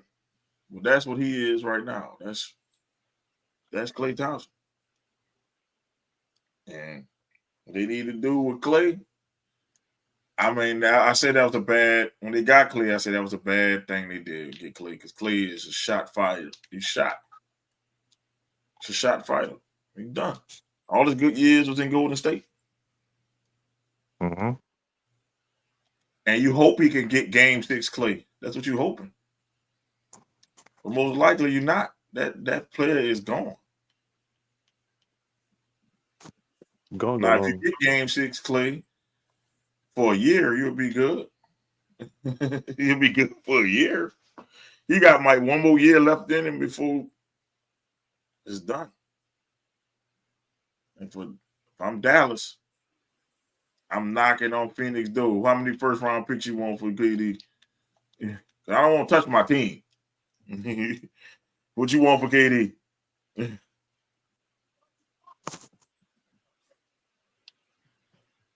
see what they say. Because KD don't want to be there because they try to trade KD at the deadline. So if I'm KD, I'm gone. If I'm Devin Booker, I want to leave. The only person going to be left there is Bradley Beal because nobody wants that contract. Hindsight, boy, was I wrong about that trade about Bradley Beal. I thought that was going to change the game. But I was wrong. Well, the thing about it was Phoenix did that move a little too late. Like, when they did that move, if they did it while their core was there, then yeah, we'll be having a different conversation. But they had to trade their core to get it. Right. Yeah, that's what I'm saying. Like, if they was able to make this move while keeping their core and those players will still be there, then yeah, absolutely. It would have paid off for them. But right now, Phoenix have been banking on their success since, and you've gotten rid of 2 coaches since. Like, at some point, y'all just gonna have to build the team over again. Get these guys out of here. And I mean, ultimately, y'all got to reflect. Y'all have to reflect and be like, say, bro, this really is not working. We're not getting anywhere. Y'all will win these. I don't even know how many games they won this year, but they didn't even make the play-in. Right. Y'all getting these 20 plus wins or whatever. Is it really worth it? Like, move these pieces, put these pieces somewhere where it's going to work out for you. Because look at Golden State. Golden State was once considered old, but now look at them now.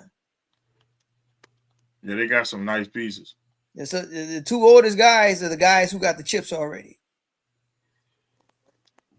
But they don't play their young guns. That's the only thing I hate about Golden State. They don't play them like they're supposed to. If they play them like they're supposed to, they'd probably be better. But they don't play them like that. So that's I gotta say, man. It's just you look at teams that's on the bubble, like Dallas, Phoenix. Phoenix just need to rebuild and get in the Cooper flag sweepstakes. They do something. If they're already there already. Yeah. You gotta hope the ping pong balls fall your way. But knowing it, the Pelicans go get Cooper flag. See, like every time it's a major stuff, the ball falls at the Pelicans. It's go. Cleveland. Cleveland not in that sweepstakes. So it's either Cleveland or New Orleans get that star. So if Cooper flag come out this year, you might be a Pelican. Then I would trade Zion then. About to say that would mean that they would move on from Zion then. I wouldn't trade it. For what? Like for what? Well, one, no one's gonna fat ass at center. They don't have enough film for him to give a good decent package. Then you're gonna show these one times when he had these old, these slams that look like they was clean, but that's it. You got two. And what's really people gonna look at is how does he last in postseason, and we don't have no film with that. Mm-mm. But because that's where you get your money from. They're also talking about Ja Morant might be a Pelican. I'm like, you gonna have guns and buns on the same team? Boy. Now y'all will mess up on that one. Man, they somehow get Ja Morant to the Pelicans. Good Lord, watch out. Bruh, if you get these guys on the same team, I honestly think they'll take it. I think they'll be like, you know what? People writing us off because of what's going on with this off-court situation. Now we gonna sit here and we gonna make these people eat their words now. They gonna see that we out here playing ball. I'll give him to DeJounte Murray for Ja Morant straight up. Go ahead. Come on, John. They take it. They won't take it. They might take it. The thing is, if you want to get Ja Morant, think about that, man. It might help each other stay out of trouble. If there ain't nothing to do over here. Well, there's a lot to do over here. We keep them YNs away from fucking Ja. Man, we're going to keep Ja and Kenner. Right? Battery. Say, bro. Ja can't go to the English turn. They're going to say, Ja Morant can't go to the Ninth Ward. Nah, put that boy right there in Bell Chase. Yeah, keep that boy somewhere. Go that boy to LaPlace, man. He ain't got nothing to do out there. Boy, keep that boy away from New Orleans at all costs. Man, look, take that boy to New Iberia. Yep. Ain't shit to do out New Iberia. That boy fresh settlement somewhere. Donaldsonville. Yep. Go to Donaldsonville. And shit out there in Donaldsonville. Yep. So you got all space you want. Yep. Bring your whole crew out there. Ain't nothing out here for you. I just looking at if they were to pull that move off. That's a Joey D move. Joey D, I like that y'all got Joey D. Joey D know how to build a team, but he also, I don't think he's not a good drafter. But he got to build a team. He will build you a team with some trades. He will get you a team. But I don't know. I really don't know what they're gonna have him doing, because it at some point it seemed as if even Griffin lost the voice of what he wanted to have done, and overall he just kept saying the same thing over and over again. Yeah, we got to protect the investment. Yeah, we got to protect the investment. All right, bro. At the same time, okay, it's an investment, but at one point, do we actually use it? That's like you buying the world's greatest computer, and you're like, I'm only gonna bring this out, 2 times a year. When the taxes come and it's time for me to spend it for Christmas money. Okay, so what about the other days? Put it this way, y'all got Weaver too. So Weaver actually built our core. He'll get you some young guns. Like I said, Weaver gave us a Soar, Cade, Isaiah Stewart, Jalen Duren. That was all Weaver built. I just want to be able to utilize the talent that we have. I mean, you couldn't do nothing about a lot. Couldn't have done nothing about Herb Jones in that situation. At the end of the year, Trey got hurt. Alvarado and Trey Murphy getting hurt toward the end of the game. I went through. Yeah, you can't do nothing about that. But at some point, you got to let Zion. You got to let him play. So if you decide to say it's not working, I got enough where I can make a considerable trade instead of me getting rid of a piece and a team that's just that I gotta play by, I gotta abide by them. I have to wait for them to say, you know what, yeah, we'll take the risk on it. No way, man. I mean, you can't take that trade with Zion. That's why people talk about trade Zion. Who gonna take that? That's what I'm saying. Like there's not enough for people to give the appetite of wanting him. So, like, who would, like, if you was a GM for another team, would you take Zion Williamson off potential? And what you asking me to give is ridiculous. Right. Or even if the Pelicans just say, you know what, it's not working. I mean, but why would I want that? If I seen what he did for your team out of the 6 years that he's been here. I want that headache. Right. And I've seen the things that I am seeing is not basketball related. Why would I want that in my locker room? Because again, you getting rid of coaches for much less. You getting rid of championship winning coaches for much less. And I think I look at it this way: you had to go to a city with ugly women, because you got any pretty women, Zion's gonna just get distracted. And then you're gonna be like ugly women, yeah, bro, and good and nasty food. And where would you go for that? You gotta send a man to Utah or something, man. I was thinking that. I ain't gonna say it out loud, but say probably Utah. Probably got nasty food and ugly women. Probably Utah. Probably got sorry to say it that way. Probably got the most unattractive women in NBA cities. Yeah, look. I mean, shit. And he probably got bland ass food. But I'm just saying this.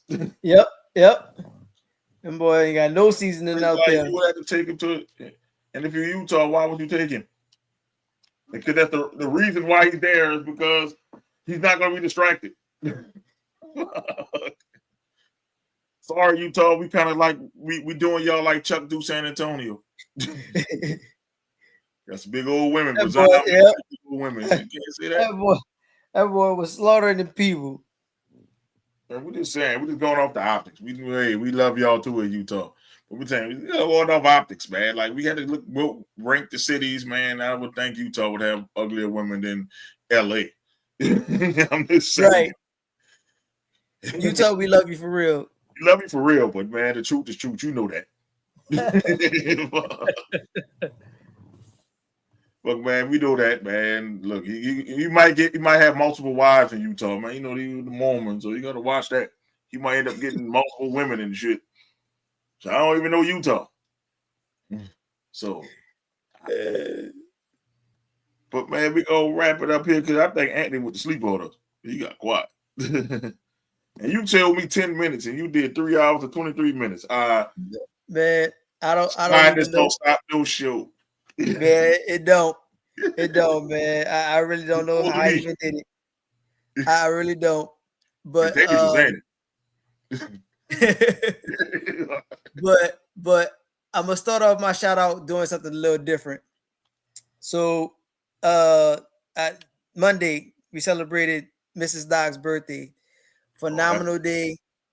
I'm glad that she enjoyed it to the fullest. She is well deserving of it and more. I will continue to hold on to that promise that I said. I promise you the world, baby. And here's to 40 more. Like there's man, it nothing of ours happens without you. And I'm glad that you enjoyed your day. But the thing that I really want to do different, since we're talking about birthdays, shout out to Master P, who celebrated a birthday on always Tuesday. Have his badge. Yeah, always has his badge. Like I sat there and thought about it this morning. I was like, man, if I do the show, who would I shout out that's gonna be different? Master P. Now this brother lived the minority dream. This brother rap. This brother played ball. This brother was in movies. Yeah. Like, bruh, like, dang, you, the Dion of entertainment. Trifecta. He the trifecta. Like, say, bro, because Dion did stuff too. Dion said, I'm gonna play football. I'm gonna do baseball too, and I'm gonna have the money. So shout out to Master P, celebrating his birthday on Tuesday, man. I really wanted to do something different. Shout out to the entire commission as a whole. Hater, we missed you. Sorry that you had your technical difficulties. I did see the messages that you tried. I have no idea. Hopefully you'll come up online and show her, hey, you did catch some of the show, that you did attempt to come on the show, and you make a surprise drop it for Thursday's show. Yeah, take that. That's what he get for being a Knicks fan. Fuck him. Anthony for making an appearance via the camera, coming in front of the camera. You sleep. Izzy for dropping in, doing double duty, because y'all had a heck of a show yesterday. I'm sorry that I couldn't tune into it entirely. Just watch it. Just watch it on the pod. Yeah. I'm gonna have to watch it from streaming. So I'm gonna try to catch up with it. But tomorrow's gonna be kind of a busy day. I know it's gonna always be up there. Always. Yeah. In a rush. And for my Americans that chimed in today, I seen y'all came through for a little bit. And yesterday. And hyping your boy up. So I appreciate that. Much love. And for the month of May, hey man, y'all made it 5 months thus far, man. Yeah, just keep on doing what y'all do. Keep waking up. Keep being thankful. Keep doing things that's positive in the world, not harming people, and taking away from the human population. So by all means, I appreciate the world for allowing us to take a few moments of your day to listen to our sports takes and our crazy takes from us talking about gorillas against men and these different movies that we talking about that 100 men can fight one man by himself and all these different takes. So man, much love to everyone that chimed in, man. Thank you so much for hyping your boys up. Much love. Definitely. Oh man, I'm gonna do the shout outs for Andy. Shout out to the Commanders. The Commanders are the greatest. Yeah. We got the best quarterback in the league. Yep. That boy beat J5. They can't beat J5. Bruh. Man. What up, man? Shout out to y'all for doing the show. Man, shout out to Izzy too, and the hater too. Fuck the Knicks. And it's shout out to the wives for letting us do this. Always taking away from their family time. Shout out to the vets out there. We got a clown trying to change Veterans Day to Victory Day. I'm just saying it's always gonna be Veteran Day here. Ain't no man that we can't just say pick out victories and shit. Right. No, it's for anybody who served in our armed forces, whether it was reserves. I don't care if you was in the reserves. I don't care if you was Army, Navy, Air Force, military, or even Space Force. Right. I won't get with the Space Force. It's only like 4 of them. I won't get the Space Force. But whoever served, that's their day.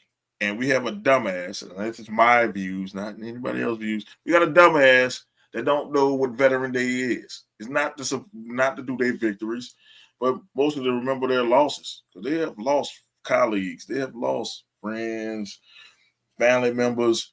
I mean, this is their day, like to say thank you. We don't have to say we won and beat our chest. Okay, we know World War I we won, World War II we won. But they had people who served in the Korean War. They had people who served in the Vietnam War. It's other level of the Gulf Wars. I mean, Afghanistan. So we're just going to recognize 2 wars that half the nation wasn't alive for? I'm going to say more than half. Maybe 80% of the damn nation wasn't alive for. Like, bro, we understand their sacrifices too. But, yes. But every day is a sacrifice for the armed forces. So for a party that says they love the armed forces so well, you try to erase what everyday people doing. No, that's their day. Memorial Day is to remember the people who have died or passed away while serving this country, and Veterans Day is for us to tell those people we love you. Thank you for fighting the fight that I don't want to fight. Let's be real. Yes. The people in the armed forces are fighting shit that normal everyday people are not fighting. Yes. So y'all want to talk about the national anthem? Y'all want to talk about do this or do that? Show our veterans some love. Because I see so many vets that come to where I work, don't have a pot to piss in or a window to throw it out, and don't even have clothes. And we got to donate. I donate clothes there all the time, so, so they can do it. Donate to a shelter. Donate to AmVets. AmVets is for veterans. Don't donate to Goodwill because they make you pay for that. Donate to the veterans. Like AmVets is a good place. I donate clothes to AmVets. Or I go to like the mental health institutions where some of these vets are ending up in. You can donate clothes and materials for them to have. Yeah. A lot of people are, struggling in life. And I talk to a lot of veterans where I work, and they struggled in life. They fought for this country, and they come back and don't have nothing. And we need to be focused on doing right by our vets. And one thing. Go ahead, Eric. It shouldn't be like that, because literally these guys, they write a blank check because we don't know what's going to happen ahead of the times. Nope. Like they sign up for these certain times, and within a 4-year window, a 6-year window, or people who even take it as a career, they're going to be tasked to do something that is not a guarantee that they'll come back from. And and again, I'm not here to talk the politics. I'm not here to spew no hate. But if you hold this office, you're not only serving at the pleasure of one particular party or one particular group of people.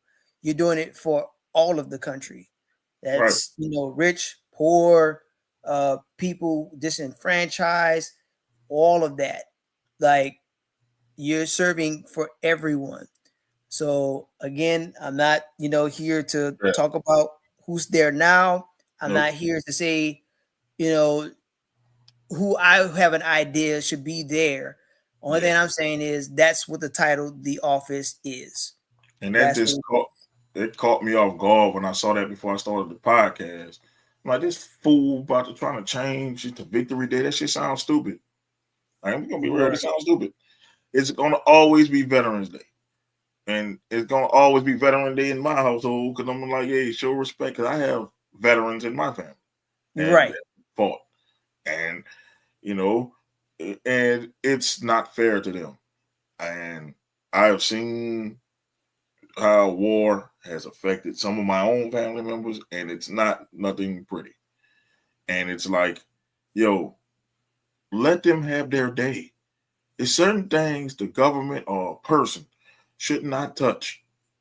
And it's like stuff with the veterans.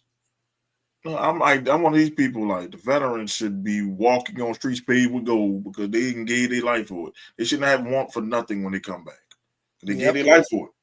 They basically mental, it's not even their physical life. They gave up their mental.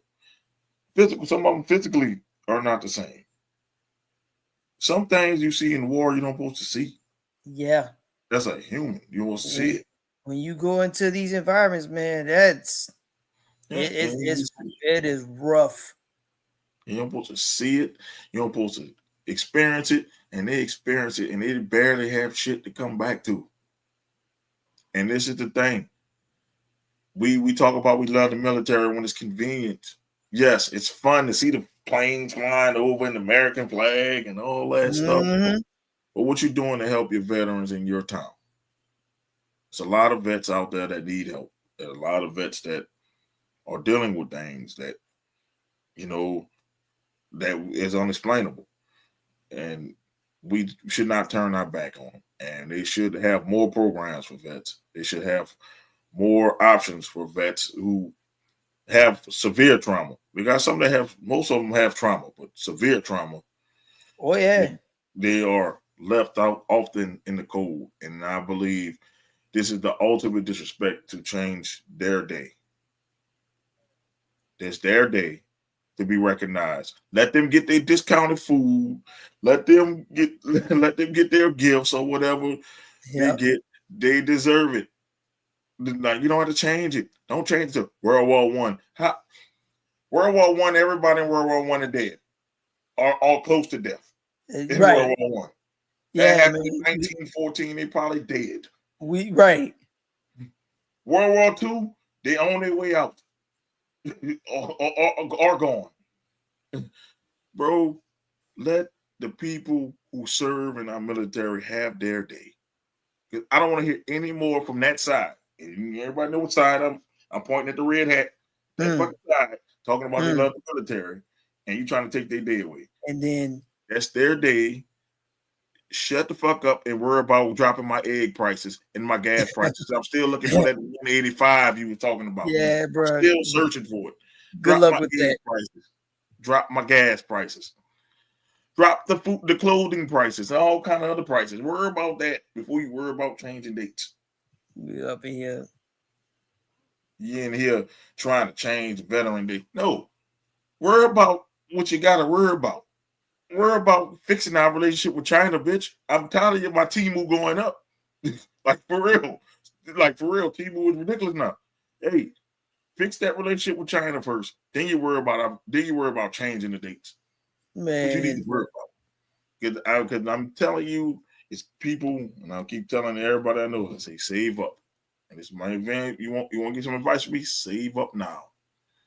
Because he kind of hinted that, hey, the quarter is still Biden's economy. He's trying to tell you the quarter about to be bad as shit. That's coming up. Man. So save your money. And get closer to your loved ones, because you might need help. Shit gonna get worse before it get better. So you listen to Bo for anything. Save up. Hear that one. Save up. Hear that one. Save up and get cool with your loved ones, because you might need them. So drop all the beefs. And also, man, it's about to be 504 day. We're gonna miss that day because we won't be on. But happy 504 day. Or the May to be Fort people who are Star Wars. May the Fort be with you day. May the Fort. That's 504 day. That's 504 day. Fuck Star Wars. That's 504. That's 2 orders. So happy 504 day to one New Orleanians. So there it is. Ooh, that's my shout outs. We'll be back next week with we're gonna have another youngster. We're gonna have a youngster come for us with the wrestling event. JDV. He with No Limit Pro with Mike Cobb. So we're gonna have a youngin'. Y'all be cool to the young buck, man. He's just starting out, and like I said, this podcast is for people trying to promote themselves and come up. So if you are an athlete or a wrestler, hey, hit us up. We'll let you come on the show and you talk however you want to talk, as long as you don't get the page taken down.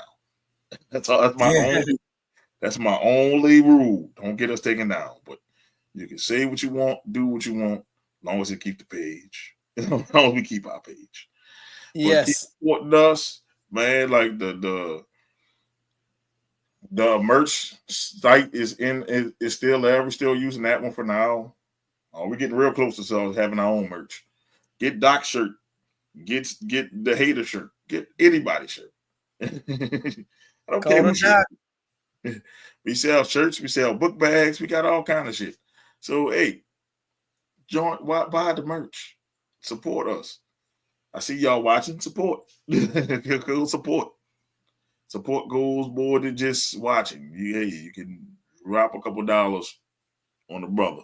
I just hope the tariffs don't hit y'all so hard, man. I'm trying to keep the prices a little lower, but hey, support. This is your host, Mo Young. You got Doc Eric, and for the sleepy honey badger, I think the honey badger is unconscious. For the hater who couldn't get in, and for Izzy, we'll see y'all later. Peace. We out.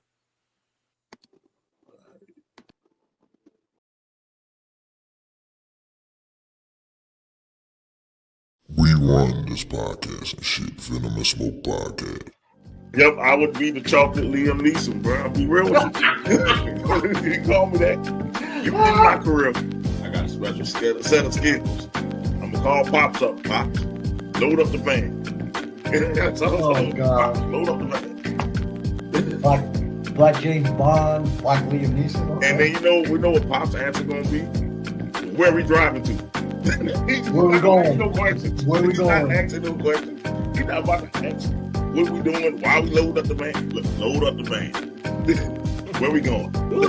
I'm pissed. Who called me driver? The bloodline. Go. Yes! Yeah! Yeah. Izzy is watching baseball right now. The Mets must have. Pete Alonso, baby! He must have did something great. Pete Alonso, 3-run homer! Yeah! He was making a lot of Bullet Club references a month ago, so you might get Bullet Club versus Bloodline, and it will be horrendous. I mean, you got all the members of the Bullet Club minus Omega and the Young Bucks. That makes the difference. All right, Doc, you should have a pick by now, Doc.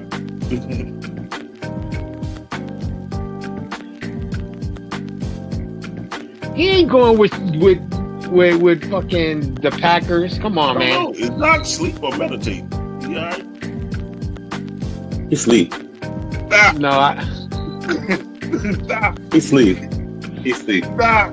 he put his hood on so he could look like Darth Vader. He sleep. Quick fucking statement. And yes, the Giants ownership is absolute trash. Them motherfuckers have, you know how many times they've been to the fucking playoffs since their last Super Bowl win? Jesus Christ. I don't know. 0? 1, 0, twice. I mean, twice. Twice. The year Plasko shot himself in the fucking leg, and the other one when they beat the fucking Vikings in the playoffs. It is a disgrace. It's disgusting. It fucking sucks. It's horrible. It should not happen. This is one of the great franchises in sports, and you're relegating me to watch this shit? Do you think I want to watch fucking Thursday? Mrs. B, do I want to watch the game on Thursday? Hell no! Hell no! She ain't letting you watch that game on Thursday. That Thanksgiving game should be moved. Nobody wants to see Tommy DeVito versus fucking Cooper Rush. Do you think I'll eat my fucking turkey? I want to watch that garbage? I'd rather watch It's a Wonderful Life. I'd rather watch that Charlie Brown Christmas. They fucking suck. They suck. Fuck. Fuck. I'm done. Somebody TV or that's Doc TV? My TV's off. I don't have a TV on. Hey, mine's. That's Doc. Doc sleep. Busted. Yeah! Yo, we think we got that one. There you go. There you go. Were you sleeping? Oh yeah, he's sleeping. Moving. Boy, we gonna put that one. Boy, done. I told y'all I didn't have my leftovers, so now it hit your boy now.